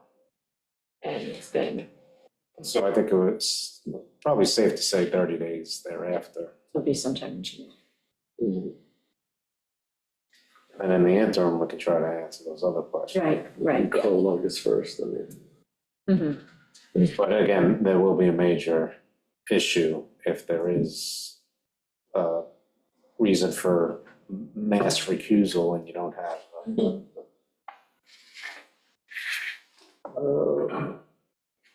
Yeah, that's a backup. I don't see it as being that big of a danger, but if it happens, and, you know, the Then we'll lightning deal with has it then. struck twice somewhere. It can go back to the planning board for that particular application. We can figure it out.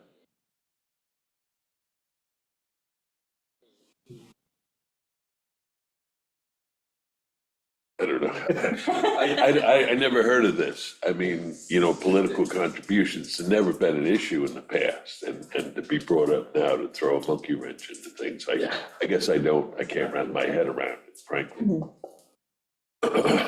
Yeah, that's why I'm suggesting we proceed as is and then pivot if ethics says we need to.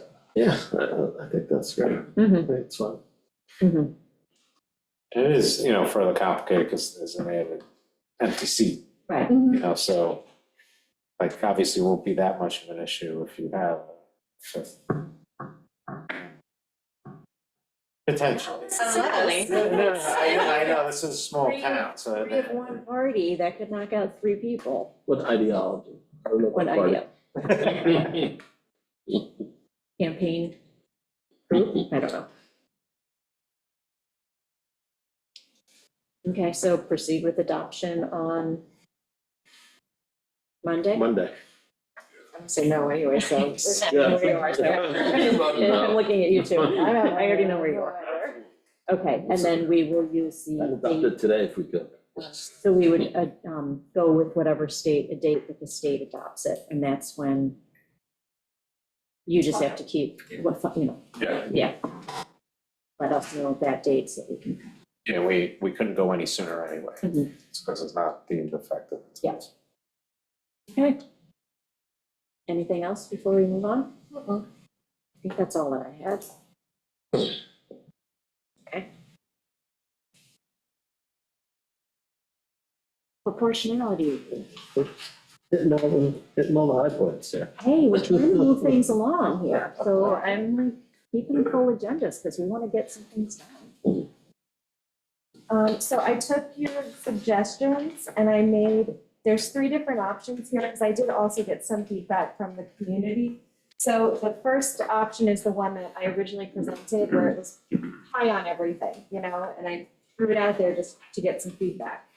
So now that, Ben, at the last meeting, you said you would be okay with 8,500 as a cap for 6+ acres. So I've done 2 variations on this schedule. The first one, which is option 2, starts at a 1/4 acre with a max SFLA of 2,500 square feet and ends at 6+ acres with a max SFLA of 8,500 square feet. And then the third option, a lot of the people who reached out to me had smaller lots, and they felt that the smaller schedule was too restrictive. They had maybe 1 story, and they were like, if I was gonna put a 2nd story on my house over the same footprint, I would exceed that SFLA. So what I did was I actually kept the high end of the schedule capped at the 8,500, but the low end, I started at the 3,000 for the 1/4 acre. So it kind of, it goes up incrementally, but at diminishing returns. So in the lower end, it goes up by 100 square feet and then drops down to 75 square feet, drops down to 50 square feet, drops down to 25 additional square feet. So it kind of slowly builds up. So, I mean, part of the intention of this type of proposal is to control density and to maintain community character. So when you have areas with all of these small lots together, and typically the small lots are clustered together on Shelter Island, you don't want them to become overbuilt so that all the neighbors are being imposed upon, so that it's a drain on the resources in that specific area. Luckily for us, a lot of these smaller lots are in the heights, so they do have sewer and water. But for the areas that are not in the heights, it's a means of attempting to maintain a reasonable density for the area. So as you go up in acreage, your density decreases.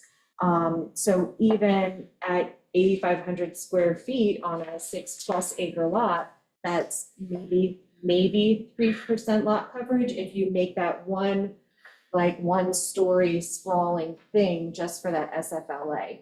So it's something to consider. And, it's just, when I look at all the other, floor area ratio codes around us, which is essentially what this proposal emulates, for the larger lots, they go up to a larger number, which is why I have it scheduled out like this, because it mimics what you see in other communities. But really what I'm looking for is feedback from you guys on where you feel it's appropriate for us to start the SFLA at the low areas and where you feel it's appropriate for us to cap it. And I did, sorry. I'm sorry, just, last minute, I put these in your packet, and it's examples of large homes that have gone up relatively recently, their acreage and their SFLA, so you can see where they would fit, and none of these would be applicable in any version of this proportionality schedules.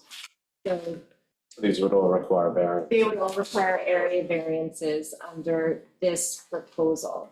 But it just gives you an idea of, you know, what people have done and what people have requested based on their acreage. Well, thank you for this, and I do like the diminishing returns aspect of it, which is helpful. I know our last meeting, we had discussed 8,500. Not that I was going, I said we should talk about that.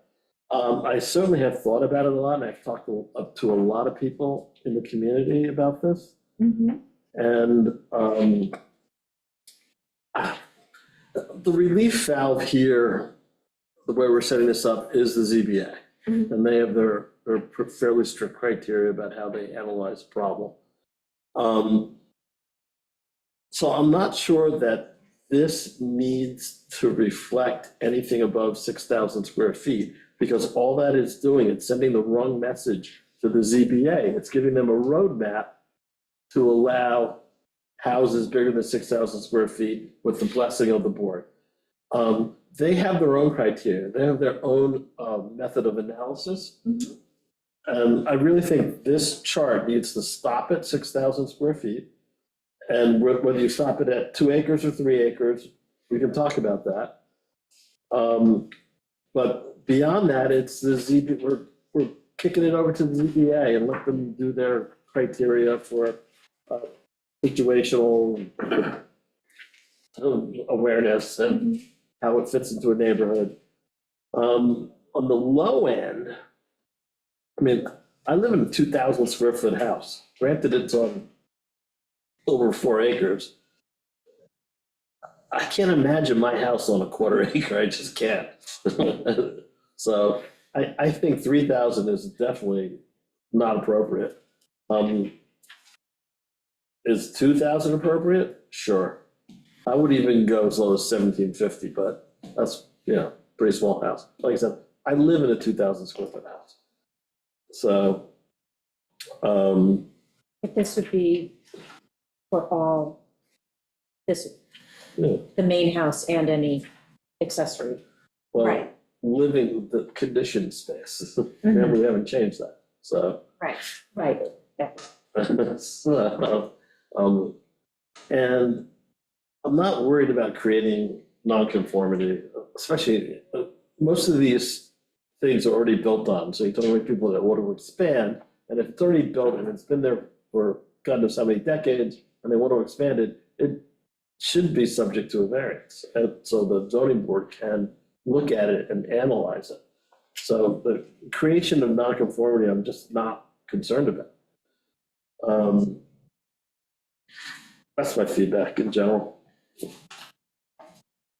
Albert, what do you think? I prefer a combination. I like the cap at 5,999. I like the pyramid law, and I like designating the size of properties on smaller lots. Okay, Capping the 3 acres at 5,999. so And you that's the like, max. you like capping the 3 acres at 599, or I had the 599. 6,000, but, and then, so that'd be less than 6,000. Smaller lots, I had a quarter acre, maybe 2,000 square feet. 1 acre, 3,000. 3 acre, the 599. I like the smaller lots being more controlled. Okay, so you like the smaller lots around the 2,000, Yeah, I'm just gonna say. the pyramid law 2,500. and the pyramid law, because that will pinch those down. We agree. What? So we agree. Quick question. The other thing that if I'm gonna put everything in the mix, I'd like to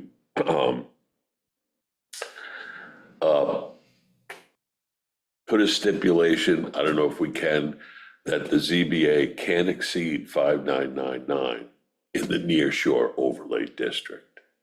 We can't control what the ZBA does. Because they, It's really- yeah, We set regulation though, no, don't no, no, I know, but they have a safety relief valve of your regular, you can't handcuff. we? No, I You mean, write that- the No, no, code. I'm just saying legally you can't. these things are just, it's just infuriating to. No, no, no, I get it. I mean, what are we doing?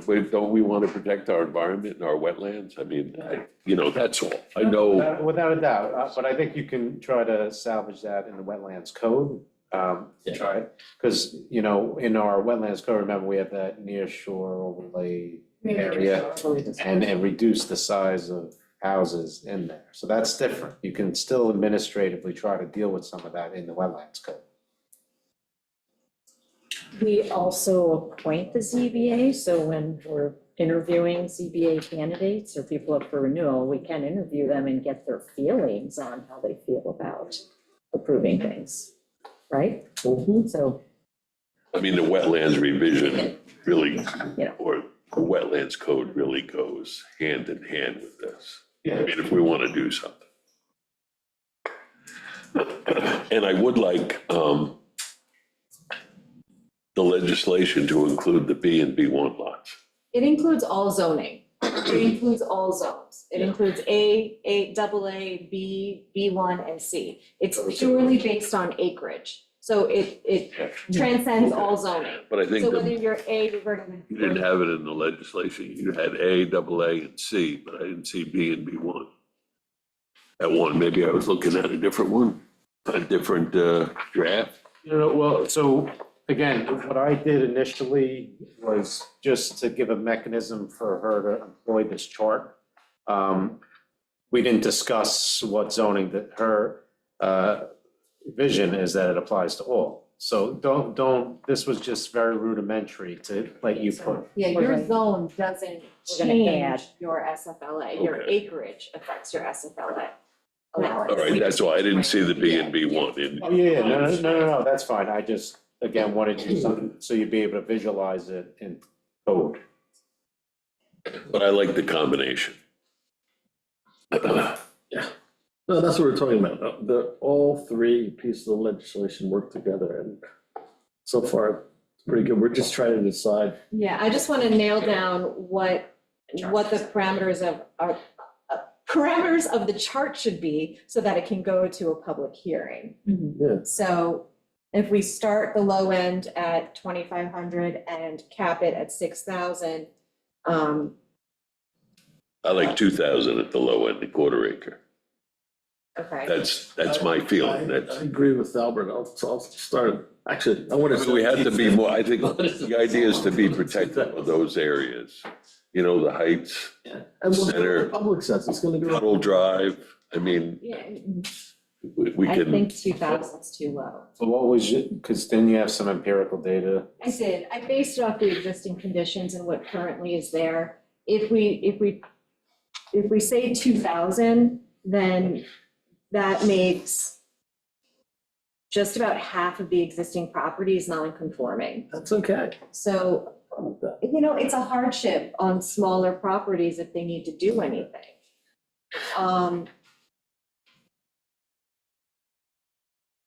The majority of them are in the Heights. I'd like to hear what people in the Heights have to say about it. Yeah, and that's what the public hearing is for. Yeah. So, I would prefer 2,500. I think it's more fair to the residents, but If that comes out of the public hearing, then yeah, we should talk about that. Right. But let's see I've talked to a lot of people in the Heights and they don't seem concerned. But, Yeah, I was going through and just picking, different properties in the Heights and like 0.12 acre, a house was 1,763, another one 2,268, another one 2,002 square feet, another one 2,538, 1,581, 2,475. But when I started to think about any type of renovation that they would do, they're probably gonna end up at ZBA anyways because of Yeah. setbacks. and So, the heights always has yeah, so it probably input doesn't on the matter. project. And there's not a lot of substandard lots of that size elsewhere. and if you're gonna add a whole other floor, you want the ZBA to weigh in on the community character. Well, the pyramid law is gonna pick them up. Setbacks is gonna pick them up anyway, so. Yeah, So I'm okay with 2,000. And I'm okay with the 6,000 at the 3 acre mark. I would have considered larger, up to 8,500 for the bigger properties if we were going to include all square footage. But if we're gonna stick with SFLA, then we just passed the 599, so I don't wanna bust that with Well, we this. didn't pass 599, we just transferred it from a special permit to an area variance. Yes, So, But- you know, we weren't setting a new standard, But we we were have just to- transferring the mechanism for review. yes, but we'd have to re-amend that code if we pass this. No matter what, we have to re-amend the code, that's what we're doing. We're re-amending, like, we're amending that code to reflect this as the new standard, because Mhm. it's not a 5,999 cap, it's a Oh, I see. proportionality We're schedule, pulling- so yes. every acreage has a new Yes, cap that's now. Yes, So it would replace that. yeah, okay, I see what you're saying. So, how did we get the 59.99? What's the well, it was reason? when the law was originally passed back in the day, so the original legislation that created a cap had the cap at 8,500, which is why I'm kind of okay with 8,500, because that was the original law that went into effect early 90s, maybe, it was during art, I don't know when, Yeah, that So- would have been early 2000s. early 2000s. Mhm. So I have no idea when it changed to 6,000, and I actually can't find when it changed to 6,000, I looked, because Get the I found the original legislation creating the 85 and the rationale behind it, but then every time I looked for it, I was just having trouble nailing down when it changed to 6. I think it was sometimes during Dougherty. Yes. But that's why, like, if you have 6 or more acres, 8,500 seemed like a cap that they were willing to go with back in the day, so that's why I was more comfortable doing that. And if you look at any kind of proportionality schedule or floor area ratio kind of planning, it typically goes up, like the larger acres have a little bit more give, because if you take the 6,000 acre or 6 acres, subdivide into even 3 acre lots, well, that's what, 1,800 SFLA they could have on those 3 lots now.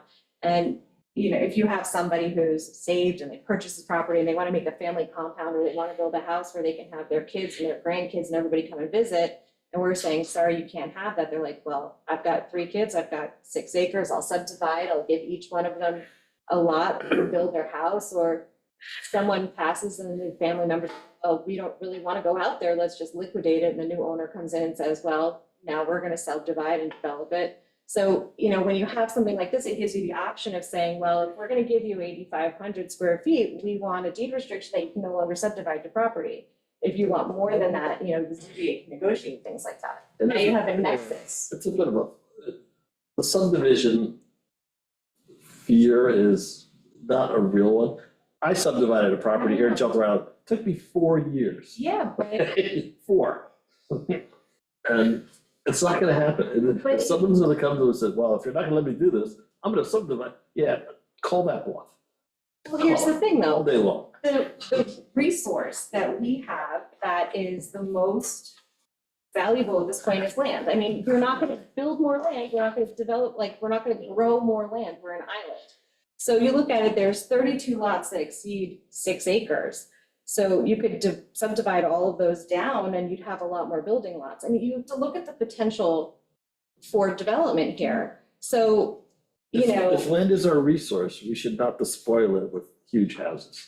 But it gives you a mechanism to require restriction on subdivision. So if you have 8 acres and you want a 9,000 square foot house, then you can no longer subdivide, and that maintains all that open space. It's an option, it's an idea, I'm throwing it out there so you can think about it. Like I said, I have no desire, I'd like to, well, I it's mean, interesting. I don't want a 9,000 square foot house, but I also would like 8 acres of open space preserved from further subdivision, where you could have multiple homes. And you think my house is too small, apparently. No, I think your house should be what you need it to be. People with larger families might need a larger house. It's just, you know, the way it works. And 6,000 square feet is a really large house, in my opinion. It's large enough for almost anything. Mhm. So. Or 59.99. Can we just change it to 6? You can't have, 6,000 or more. So where is the board? I'm okay with the 2,000 is the quarter acre starting point. We just should rejigger that a little bit. And you want 6,000 at 3 3 acres. acres or 2 acres? 3 acres. I it's at agree two- with the supervisor. So at 2 acres, it's 5,000, at 3 acres, it's 6,000. So you just need to So rejigger. option 2 and just chop it off. And then, Okay, yeah, exactly. So it just stops. so I'll do some recalculating on the lower end. 2 acres, I had 4,500, but that's, whatever. I just, in my numbers, incrementally.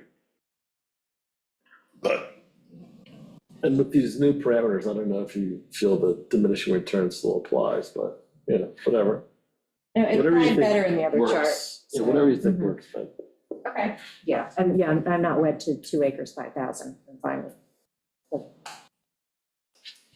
your methodology of the incrementing. All right, I'll figure out how to make it work. And if we do go to a gross calculation at some point, yeah, I think you need more than 6, but. Oh, you definitely need more than 6. But we're not there. Right, exactly, yeah. Exactly. Yeah, if we were to take out the exclusions of porches, breezeways, garages, and basements. it would change. Okay, so I will reconfigure this and send it back out to everybody, and maybe we could set it for a public hearing if everyone's comfortable, is that okay? Yeah, Absolutely. set it on. Yeah. Okay, Yeah. You just, Alright. you have to add the B and B one. all right, so I'll reconfigure this and send it out. We're getting stuff done. Look at this.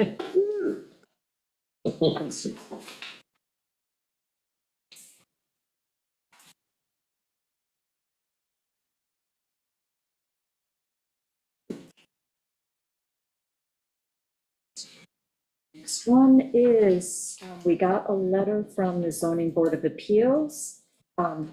Currently, when someone is, they want to just amend the ZBA fee schedule. So their fee schedule only applies when the applicant is the property owner. So if there's or appellant, if there's an appeal to a zoning board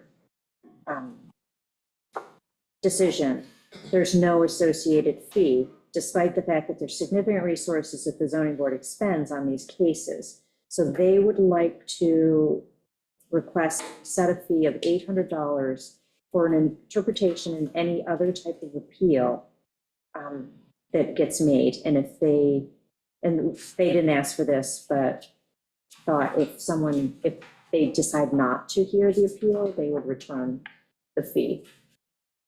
But if they hear the appeal, then it's $800. I think that's fair. Yeah, because I mean, They put a lot of effort, like, Mhm. they do have to research. I agree, they do a lot of work, but would this cause a chilling effect? $800? Probably not. By charging a fee, will people not bring an appeal or not ask for Well, interpretation? but it's an appeal by an outside person. It's not the person who made the application. That is true. So, the appeal is by anybody, not just limited to neighbors. Right. right, Anybody. right. Do we have any basis for that fee, $800? They came up with it, I guess, because, thinking about. It's because that's what their fee is for an interpretation of the code. So when they get a request to do an interpretation on something, then their fee is $800. So they figured they would keep the fee the same as the interpretation code. So if you're requesting an interpretation of code or you're requesting an appeal, then they figure it's about the same amount of work, so it should be about the same fee, is what they were thinking. I don't get this. I don't know, if somebody has an appeal, they really feel that they have a legitimate case, it just seems like $800 couldn't conceivably be a stumbling block, that's all. It's a lot of money. Just I mean, I guess we could come up with, you know, how many of these we've received over the years. And I think they're starting to increase. And they're by non-applicants or Yeah. like making these appeals.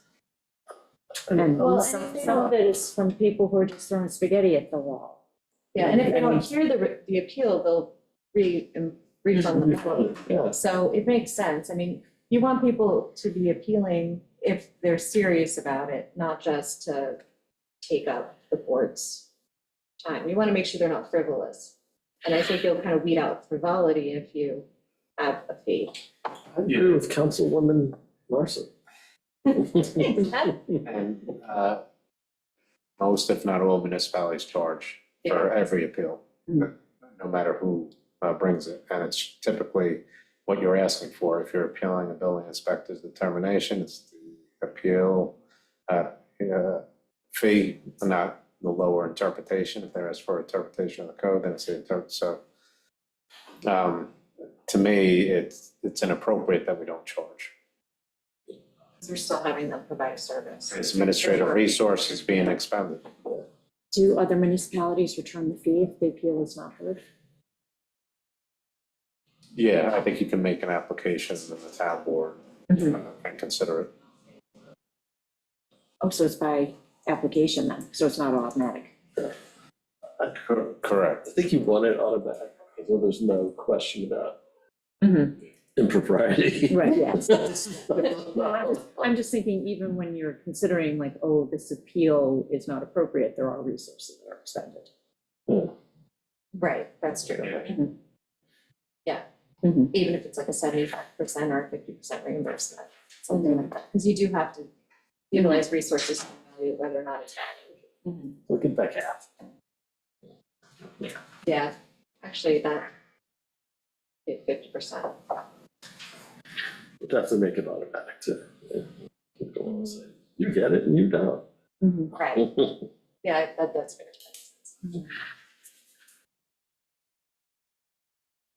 This would be just a resolution. It's not subject to public hearing, so I don't know if there's anyone in the audience that wishes to speak to this. If we also want to just not put it on for Monday's resolution, but give it 3 weeks so that if the public wishes to weigh in on this, we can get some correspondence.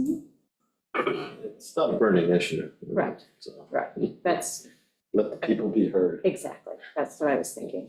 I don't know if there's anyone here who wishes to speak to it or on Zoom.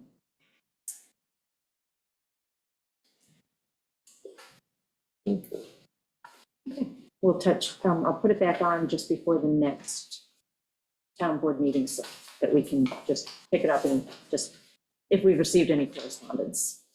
Okay, Which should be for the June 18th work session. The plan.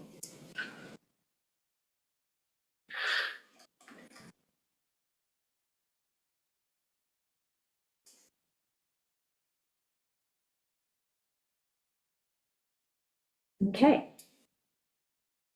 Fresh Pond, funding of remediation efforts. We have Joe Fenora coming to talk to us. you just walked in, how did that? Because he was listening upstairs. He knows. Lenore, the man, the myth, the legend. I just realized I left my notes on this, but I think you've got it covered, Joe. Yes, okay, so the reason I'm here today is to get guidance from the board on our approach to grant season. Typically, county and state grant deadlines are within the next 2 months. In this case, county deadline for water quality improvement is the end of June. State deadline is the end of July.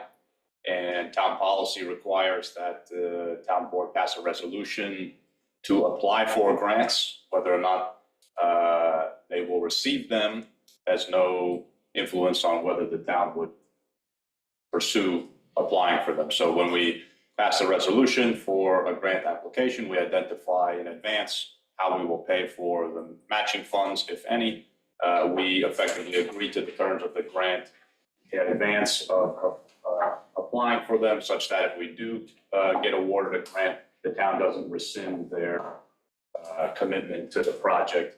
That creates a negative relationship with the grant provider. The expectation always is if you apply for a grant and are awarded, that you'll see it through. So before you're today, because Fresh Pond has historically received grant applications from both county and state, and we are at the time where we would prepare those applications. So giving you a brief status update on the Fresh Pond rehabilitation. We have successfully seen through our short-term rehabilitation project, that is to remove the harmful vegetation that grows in the bathing area immediately adjacent to Fresh Pond Road. That project is funded by the Fresh Pond neighbors. It's been permitted by the state, and the contract is already executed with the vendor. So that is scheduled to happen in early July. That project is done. That's what we would consider the short-term remediation effort.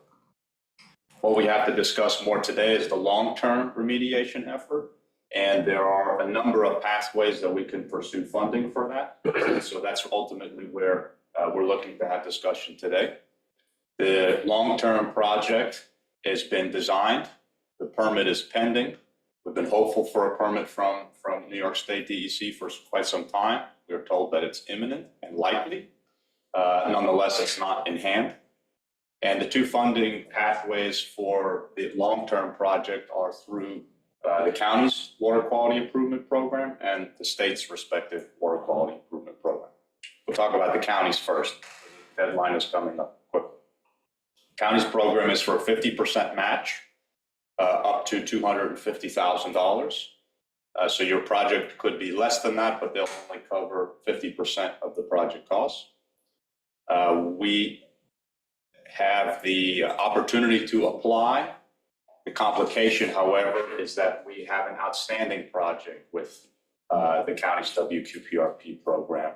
So we need to decide what we will do with the current county grant award if we are going to reapply. County does not allow you to reapply for more grants if you have unfinished business, so to speak, within the program already. Switching gears over to the state's funding opportunity. The state will cover 75% of the grant project, up to $1 million. And that deadline is at the end of July. One complication with the state's program is that you have to have permits in hand. So we don't currently have permits in hand. Ironically, the permit we're waiting for is issued by the same agency that gives us the grant. The permit has been pending for over a year now. We've been told that it's imminent and promising. However, we cannot submit the grant application without it. I've spoke with our consultants, the designers. I've spoke with Fred Thiel's office. All suggest that the permit is imminent. And I would recommend to the board that in advance of receiving the permit, we complete the secret determination for this project. That is a part of the process that has to happen to have the permit issued anyway. So typically the process with DEC for us, we file the application with the design. They send us back feedback, sometimes questions, sometimes requests. We modify the design. And at that point, we would then go to SECRES once we know that the design won't change. So you don't want to have to do the secret process twice if the design becomes outdated or irrelevant. We're kind of at that junction now. Sometimes we would prefer to wait for the DEC to come back and say, you're all good. We're going to issue your permit, except that we don't have secret. In this case, they haven't quite said that to us yet, but we're quite confident that there are going to be no subsequent design changes. So it seems a prudent time to do the secret process, so long as we're going to pursue the grant in the first place. And that would be my recommendation to the board, that we undergo the secret process for the longer term remediation plan for Fresh Pond. For the pilot, right? For the pilot, yeah, exactly. So there's a lot to be discussed about this. We've done a few updates in the past. I don't know if it's worthwhile for me to continue talking about the project itself or the grants, but maybe it's better if we have a dialogue if you have specific questions that you want to ask. Couple questions. Yeah. Look, I'm all for cleaning up Fresh Pond. And also very impressed and commend the neighbors for taking the first steps and cleaning up the vegetation. I'm a little confused as to the whole here. I mean, the county grant is 50%, so where's the other 50% coming from? Well, that's precisely, the discussion here. So if we just look at the county grant singularly, assuming that we either don't pursue the state or you don't win the state award, then the 50% would be on the town's burden to pay for it. This project is local WQI eligible, and this project has sought funds from the WQI account for previous work. So that's a pathway for funding locally. The town could obviously pay through general appropriations. And the Fresh Pond Neighbors Association has indicated the likelihood to contribute and an interest in contributing funds towards that remaining balance if the county award was to singularly be awarded. If you do pursue both grants, the matches would cancel out. So county and state don't care where you get their respective match from. So if you won the state and there was a 25% match, the county's 50% would cover that 25%. So in that situation where you were awarded both county and state, there would be no out-of-pocket cost for the town. There's no way to know that, unfortunately, and we would pass a resolution for these applications individually. So if we applied for a county, we would have to provide a mechanism for funding that 50% on the county program. And if we applied for the state, we would have to provide a mechanism for that 25% of the award. Now, if you were awarded both, you don't have to worry about that, but you're obviously planning for worst case scenario. The project cost at this stage, which is a relevant number for discussion, is about $350,000 total. So when we're looking at 50%, worst case between the two grants, 50% contribution there is about $175,000. If we were looking at it from the state only, your 25% match is, what's that about? So we get 300,000 from the grant Yeah. and 100,000 from. What is the project? Let's start there. Sure. I wasn't here when this was discussed Sure. or implemented or moving forward. Actually, Al, you were here when this project started because it's been going on for. I was years ago, but in terms of cost and contractor, This I project, was not. and sorry to make a joke about that, but this project started through an ad hoc committee with John Cronin and the Fresh Pond Neighbors Association. Let's cut to the cost, I Joe. believe I in know that. 2015, yes. So, I know where it started. so the project intends to fully remediate the water quality conditions, the harmful algal blooms that have been occurring at Fresh Pond, vis-a-vis the removal of nitrogen and phosphorus from the bottom sediments. So this project will effectively filter the water, suck the water from the bottom where these nutrients exist. It will permanently remove them, and it will return the filtered water back to the pond. And that will remove the nutrients. It will effectively reverse centuries worth of degradation to the pond. So the total cost is $350,000 to do This phase of the project is about $350,000. This is a pilot phase? This is a pilot phase, that's correct. It used to be $250,000, the estimated cost. Now it's $350,000. Is that my understanding? The budgeted cost, which was submitted, is $250,000, and it's been my recommendation to go to the grant for $350,000 just to accommodate for escalation since when this project was done. So you're right, the actual engineering report for this indicates $250,000. What is the total cost for the project? The total cost of the project, if it was to go from pilot phase to the full scale, would be just under $1 million amortized over a 10-year period. $1 million? And we'll have a better understanding of what that expense would be after the pilot phase, because the pilot phase will tell us essentially how efficient and how effective the process is going to be. So then we'll have a better timeline and we'll be able to have a better understanding of how long it'll take us to do the job and what the expense would be. That's right. And the pilot concept of bifurcating pilot versus full scale was requested by DEC. That was their initial comments when we filed for permit. They said, run this for a year so you have a better idea of what your efficiency of production is like, and then we'll return for a secondary full scale permit and funding. And that's exactly right. 10 years is the estimate.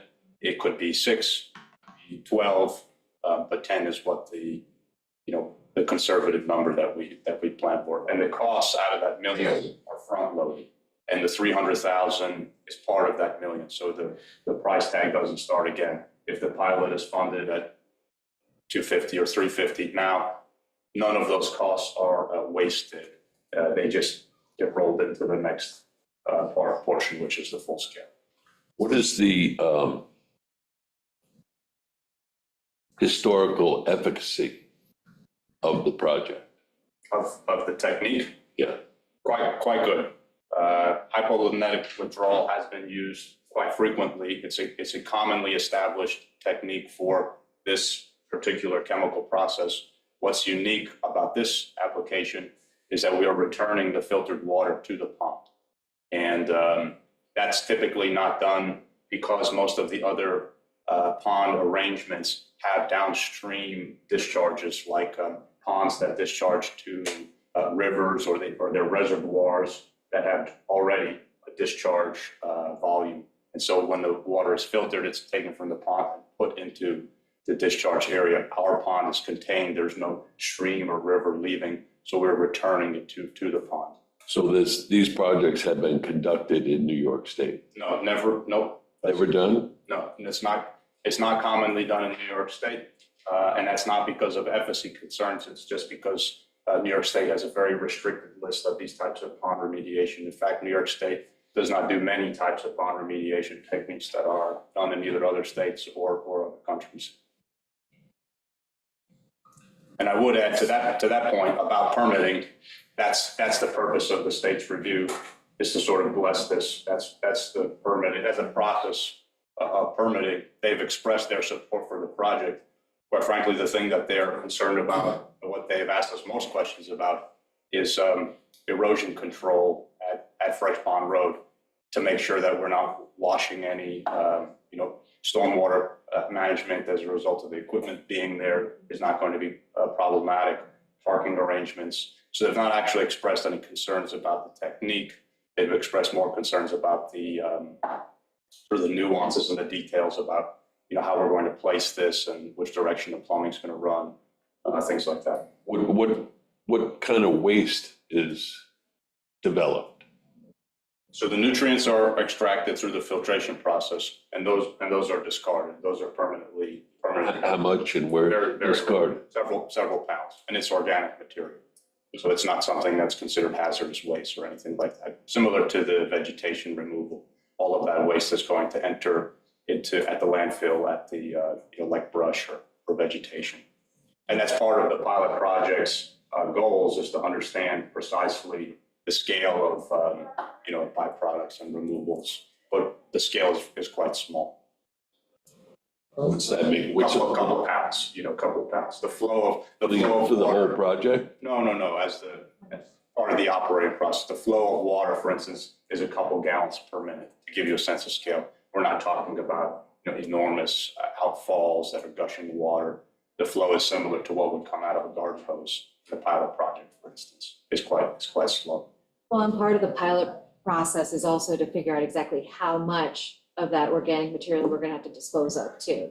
So it'll give us that understanding. So we may not know now exactly how much byproduct we'll have to remove, but the pilot will help us know that. Like how much we have to dispose of. You know what, I'll go back to the beginning, Joe. I need to see more on this, really, to understand what the project is, what's involved. But to make a decision on it, really. I mean, this is a big project, a lot of money. I think the whole report is on the website. Is it on the WAC page? Is that where it is? Like the whole. No, I don't know if it's on the W. It may well be, but I would also add that This is not, this work has been done for several, years now, so it's not that the, the design is fresh. It's whether the town is interested in pursuing this project, from a funding perspective. But if we're pursuing grant funding, we're locked in, you're locked in. If you're pursuing grant funding, you have to put the money aside, right? That's all. That's true, but the town has historically made commitments to funding this project, on a scale of several $100,000 at this point. So that's not a new check, crossroad that we're at, is whether we would continue the project. We're fairly heavily invested in this project to date, and that's not necessarily a commitment to go forward, but certainly, a consideration before the board is that they have emphasized resources to this project already of a substantial. So it's not just attention, it's actual money that's been put into the project To the tune of so far? to the tune of $150,000 Yeah, and that's for the past few years. This project is, and some of it was grant funded, but. Yeah, so far we've had 2 grant funds for this project. Fresh Pond Neighbors have contributed fees on 2 occasions to design work and also to this upcoming vegetation project. And WQI. And WQI, that's been the source of the town's funds, yeah, WQI. That's where you don't want to pursue grant funding unless you're, and it's a 50% match, at least on the county side. Is the state side 50% match? 75%. 75%? Yeah. Well, they provide, and we They provide provide 25%. 75%, yeah. But they can be offset. So our potential outlay, if we get the county grant but not the state grant, we would have to kick in $175,000. If we got the state grant but not the county grant, we'd have to kick in $87,500. If we get both grants, it costs us nothing. And we can use WQI funds to offset any grant shortage. So we can No, go to absolutely. the WQI and use that money. But the like we question have in the is past. this a priority for those WQI funds? I mean, I love Fresh Pond, but I mean, the priority, at least in my head, for this town board is IA systems and funding that, and especially mandates that we're considering. So divert possibly $175,000 from the WQI funds to clean up Fresh Pond, which is an important asset and resource of the island, but it's also very limited. I mean, there are private homes all around Fresh Pond. So as far as priorities go, it doesn't rise that high on the list for me. Well, hang on a second. Part of, it's not just phosphorus, it's also nitrates that are going to get pulled out.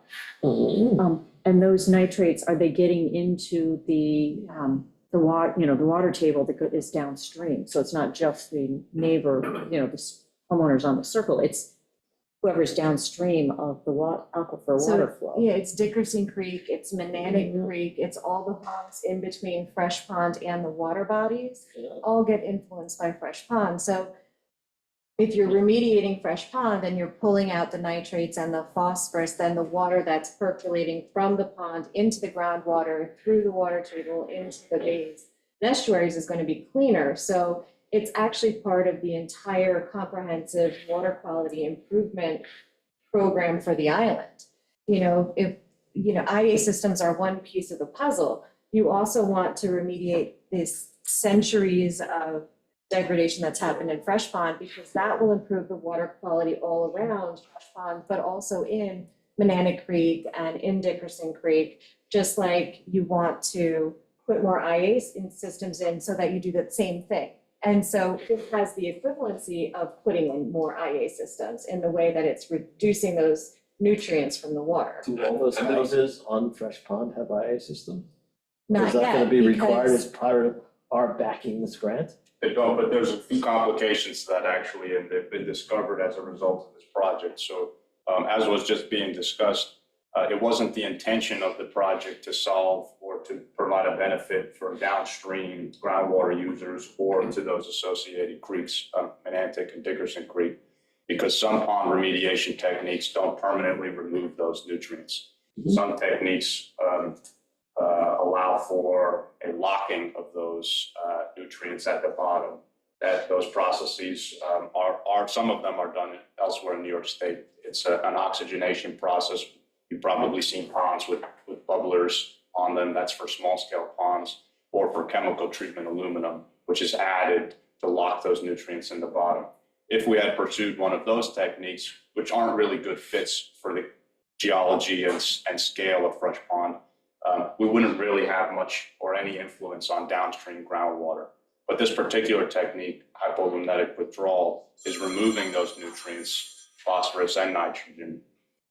And so as that travels through the remaining groundwater cycle, about 60% or 70% go to Menantic Creek, balance goes to Dickerson Creek.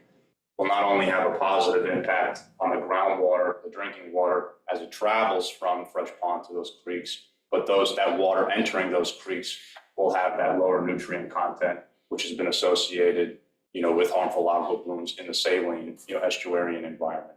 So this is something that's developed as a result of this path that we've chosen and this technique.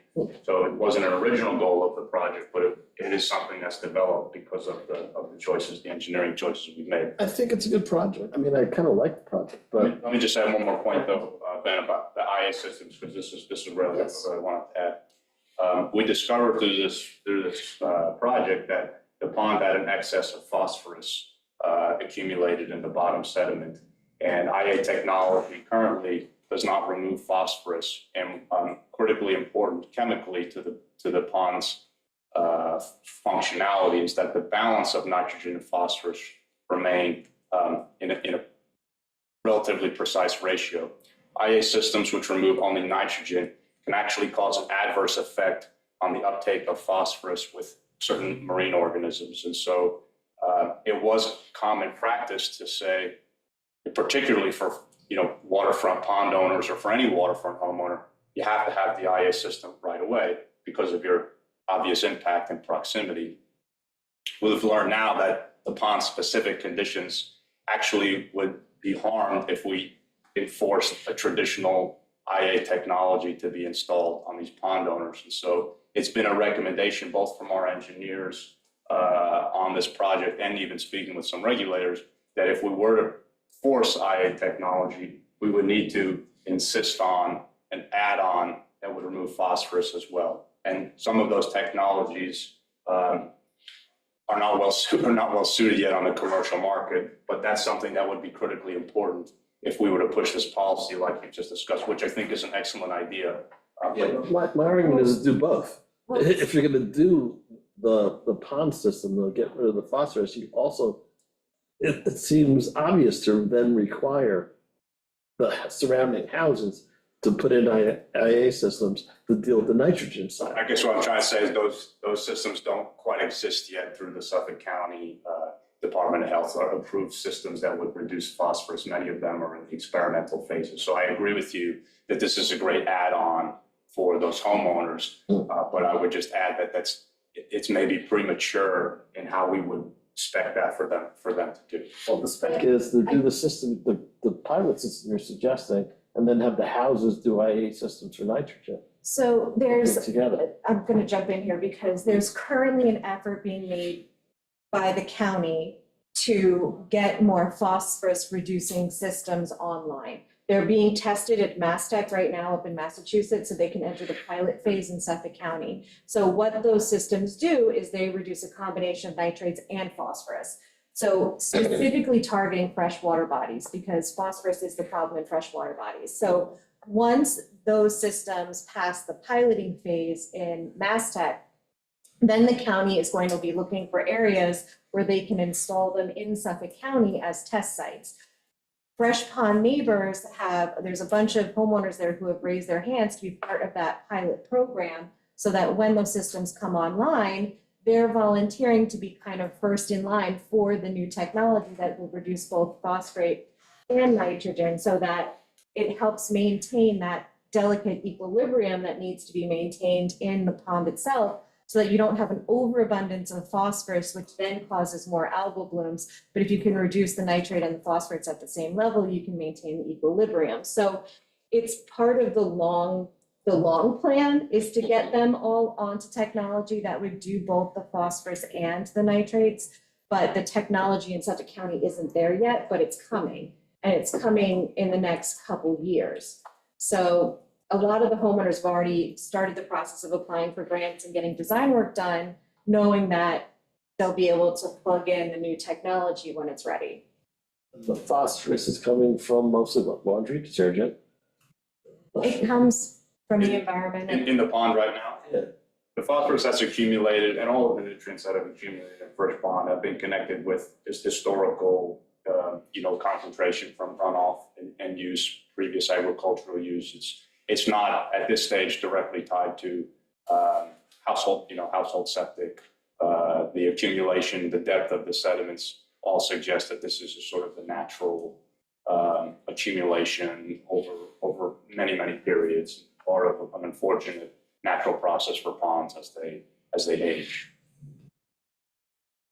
So why isn't it reasonable then to back this pilot program, yet ask the homeowners to all have IA systems, which can be upgraded later if necessary, to deal with the phosphorus side as well? It's not unreasonable. I think the point I'm trying to drive home is that it's not as simple as saying, go buy an IA system right now, because that has the potential to do more harm. We want them to make those improvements. We just want to make sure that they get the right system. And what I'm trying to stress is that the folks who are most connected in proximity to Fresh Pond need a special circumstance. They need a special IA system that's not currently available. Okay. So we want to do that. We want to stress that they need to make those upgrades.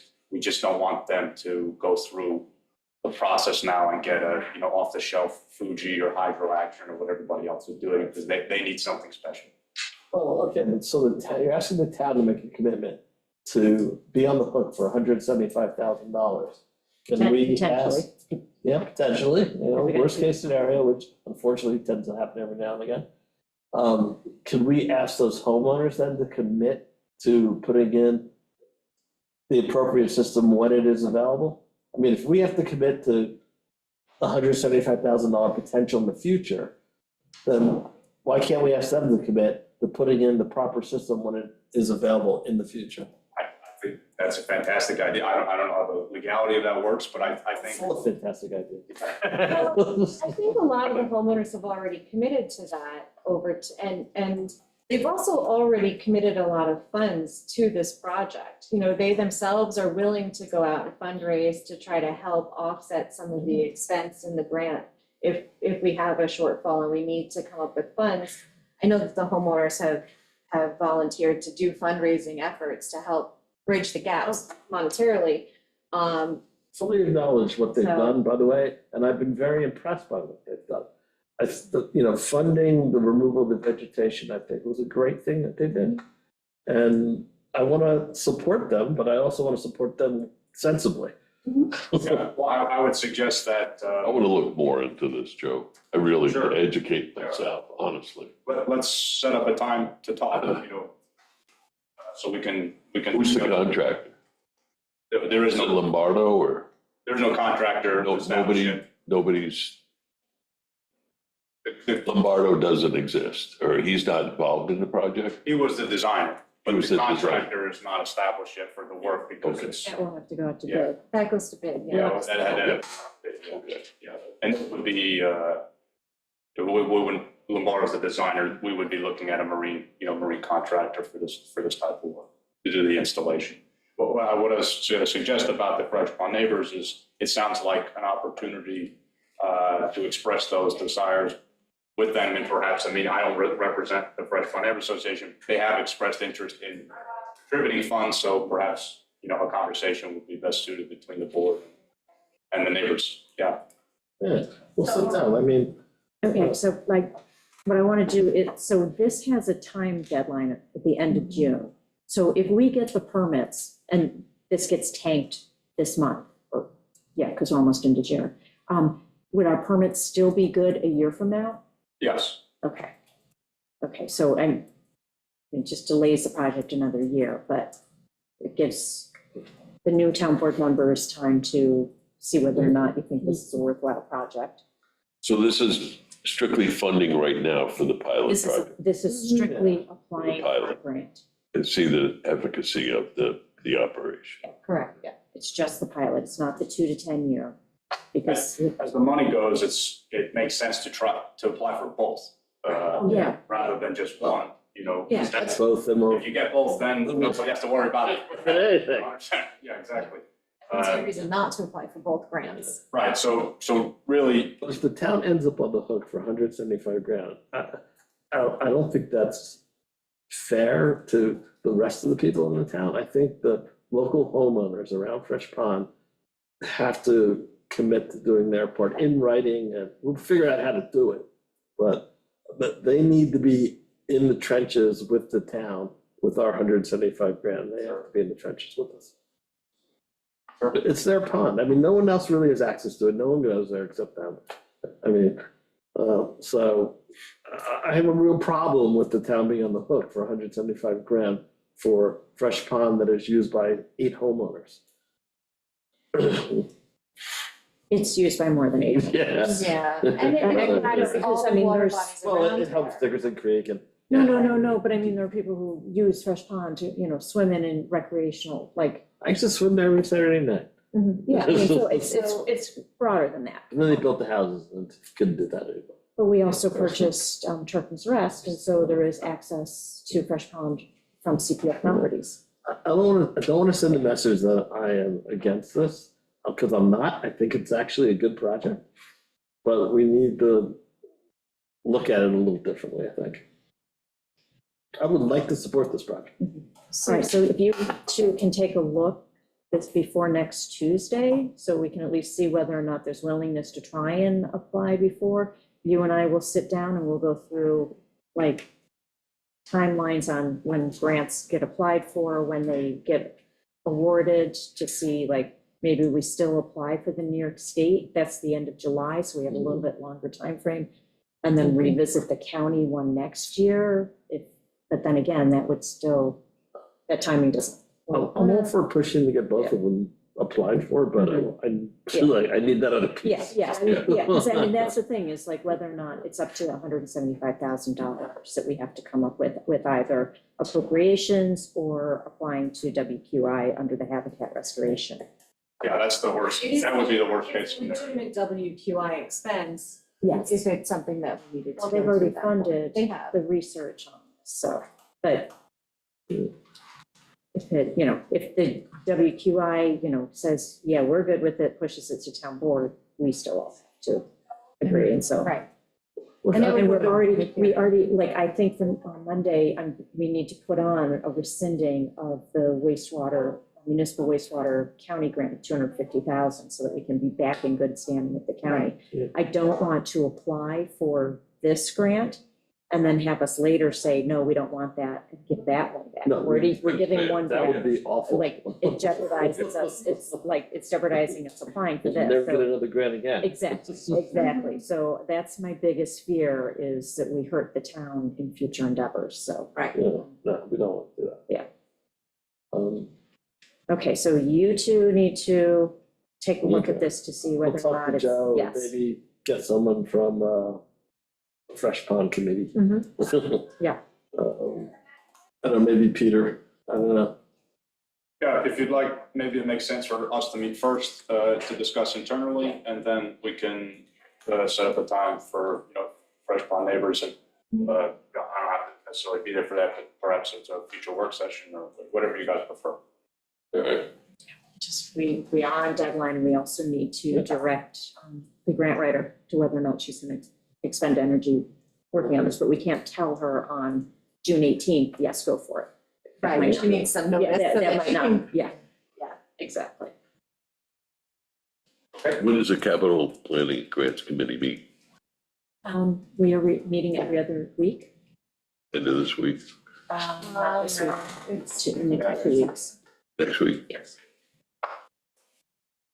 Yeah, next week. But when this has been discussed, it was, yes, continue moving forward on it. So there hasn't been any recent discussions on it because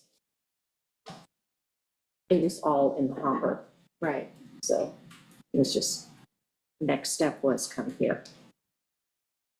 Yeah, no movement on this project has happened for a little over a year now. Yeah, because we were waiting. Last year's grant cycle, actually. Yeah. The DC permit is what we've been waiting on. Last year's grant cycle was the last time any real forward progress was made on any of these.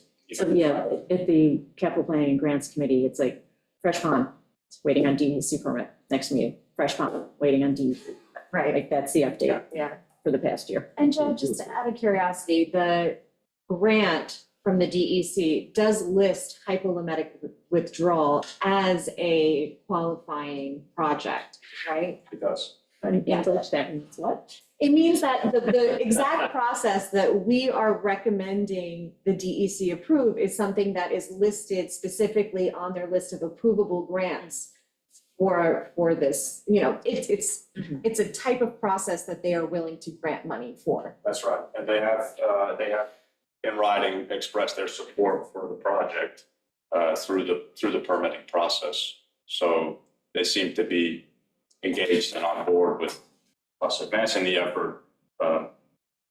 Last year's plant application wasn't successful. We were deemed ineligible because we didn't have the permit, not because we didn't rank well in terms of funding or priority points. So that was the procedural or administrative obstacle that we couldn't overcome last year. Okay. Okay, thank you. And then Amber, you and I will sit down this week and just go over the rescinding of that other grant so we can get ourselves back in good standing with the county.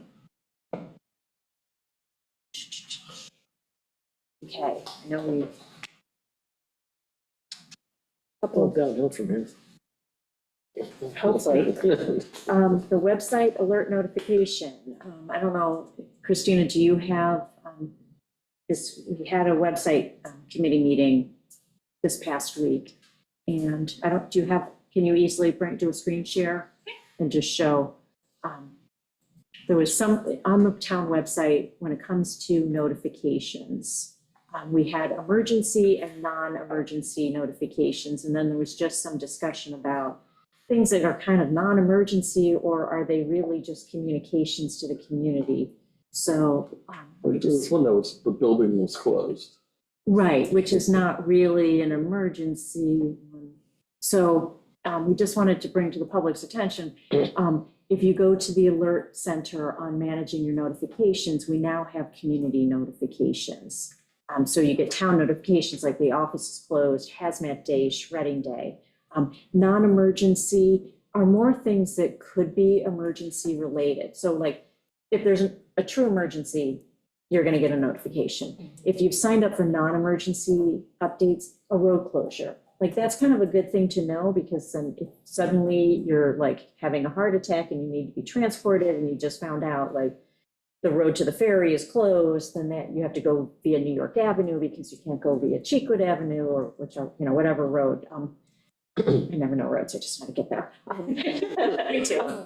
Yeah, exactly. But just, you'd want to have that kind of non-emergency update, just so that way you didn't waste precious minutes. It also gives you updates on flooding, so like if we have extreme high tides, you Yes. have roads that have flooded. So it would give you notifications like that. It's not an emergency, but it's something to be aware of. Yeah, I was gonna say, use that as the next example is, as we move forward, we're gonna be starting to look at, and that's I think on next week's agenda, talking about road raising projects and pivoting just a little bit to better understand flooding on the way out to Ram Island, so that we know like our emergency vehicles cannot get through floodwaters if the tides are, we're projecting this much tide and rainfall. That would be a non-emergency notification, like keep an eye on the weather.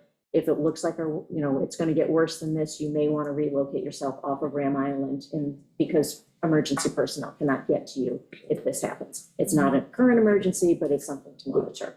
So We're also about what's gonna go on that banner when you go to. that's a different thing, and Christina manages that, so yeah, emergency notifications go there, non-emergency notifications will go there, community announcements go in different places, Facebook, Instagram, whatever. But, so people who have signed up for notifications should review what they've signed up for and add those if they are so inclined. So you might be currently signed up for emergency alerts and non-emergency updates, but now if you want community notifications, like Hazmat Day, Shred Day, those are good things to still get. You'll have to go back and sign up for those. Did I miss anything, Christina? Okay, good. Okay, so that was a fast one. And that's notifying me, go to the website. Yeah, that's It's in the notifying me. corner. Yeah, down at the bottom, I believe. Okay, wireless analysis and cell tower. Okay, so what I had asked for a couple weeks ago was anyone out there in the community that thinks we should join on with the surrounding towns for the cityscape consultants to do an analysis of cell phone coverage. I got two responses from the community. One said, other than in basements, I get reliable coverage everywhere on the island and the waters around the island. This is somebody who is in construction, so does go around quite a bit, different projects. Somebody that's ever been to my house. Like I said, I have Verizon for my cell phone service and home internet. They don't think it's necessary for the town to spend any money on this. Southwold is another story. The service is terrible there, especially driving through the town of Main Road. Then we did get another more lengthier email from someone who, during the early phase of the comprehensive plan development, suggested that availability of state-of-the-art communications, such as 5G, was a highly desirable plan element. Island residents and workforce are not currently receiving adequate service relative to other Long Island communities, substandard at this person's home. And the solution requires informed planning followed by a commitment to invest in long-term improvement and maintenance.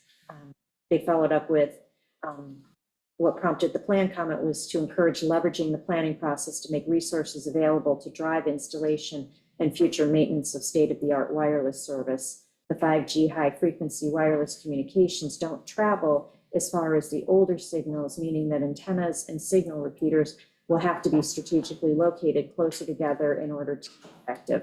That is something that is part of this consulting project. A few tall cell towers do not serve our current need and certainly won't serve future needs. So this person agrees with Cityscape Consultants and proposes and finds what they're proposing and finds it timely. They did wonder whether or not there was incentive for the current cell phone tower people to pick up some or all of the cost. However, Cityscape, when they gave the presentation, because they want it to be an independent and not influenced. So if we were requesting them to pay, would they have influence, review of the final project, et cetera.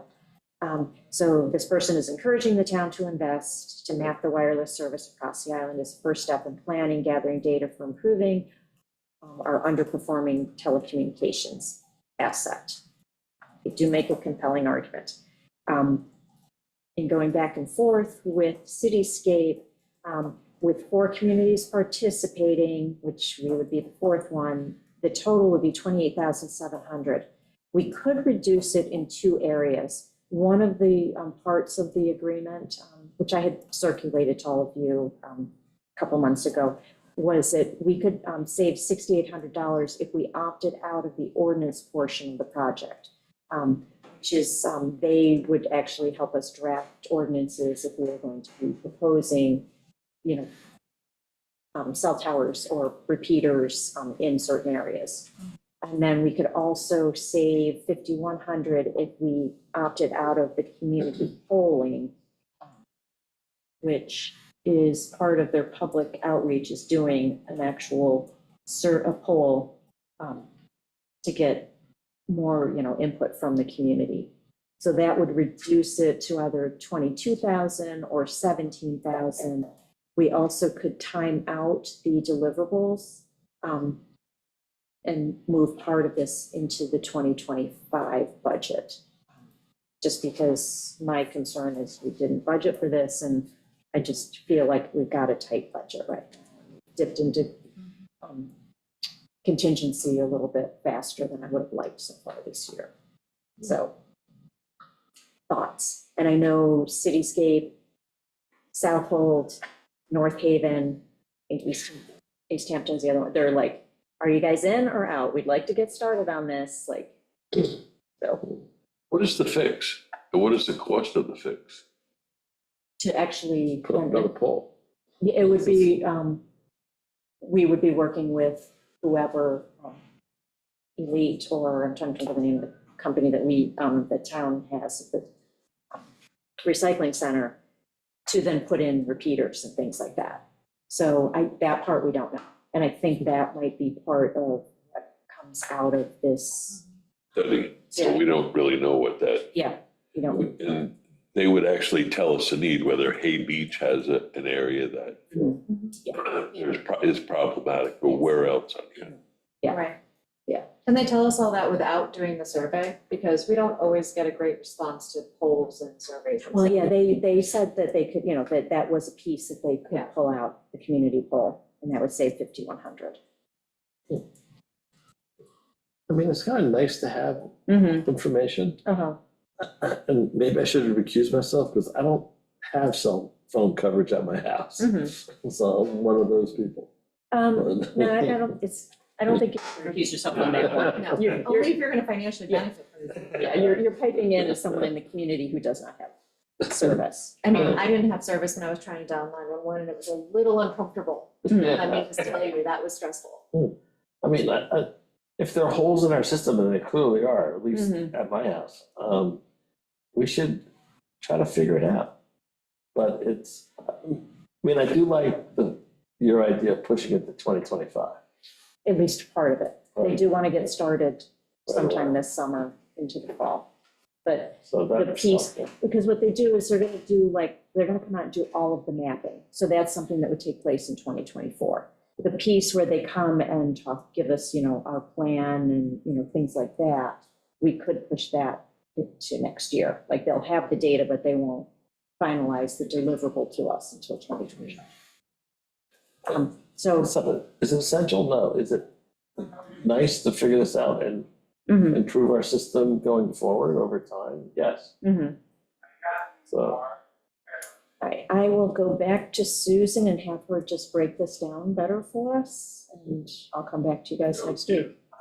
And we need to decide by next week, but. Yeah, if we could figure out if we have the money to do the, what is it, $17,000? Yeah, 17,000 Like, I would do easier the than light 28,000. version first. Yeah, but yeah, I don't- you know, it would just be nice to know where we would need to put infrastructure in order to Yeah. improve the system. And the earnest Um, portion of the project could always be done at a later date, once we Right. get to a place where we actually At least need then you that. have the information to know what you would need, where you would even start approaching it, because it is something that came up with the comprehensive Mhm, plan. yeah. Mhm. So I think down the line it will come up again. they start their mapping, they can start by putting the equipment in my kitchen. Awesome. All right, so I'll do this for next week. Okay. We have executive session items, and we've had people waiting because we've run over by 15 minutes from where I anticipated. So, board member reports. Does anybody have anything that must be discussed this week, or can we push it to next week? There was nothing last week. One meeting we had green options, that was it, Meg, right? Yeah, I mean, I have a couple of things, but they can wait. Yeah, I mean, really, the only thing is that it was a beautiful Memorial Day parade, and I think that they did a wonderful job. I think it was a great Yes. event, but other than that, I don't have anything significant that we would need to talk about. Okay, all right, so we'll push it to next week. Speeches were good. Yeah, I think the whole thing was very well done, very well coordinated. Yeah, that's it, then put a rush away. Yeah. Okay, all right, so then I would like a motion to go into executive session to discuss potential acquisition and pending litigation. I make a motion? So moved, seconded. All in favor? Aye. Okay. Thank you, everyone.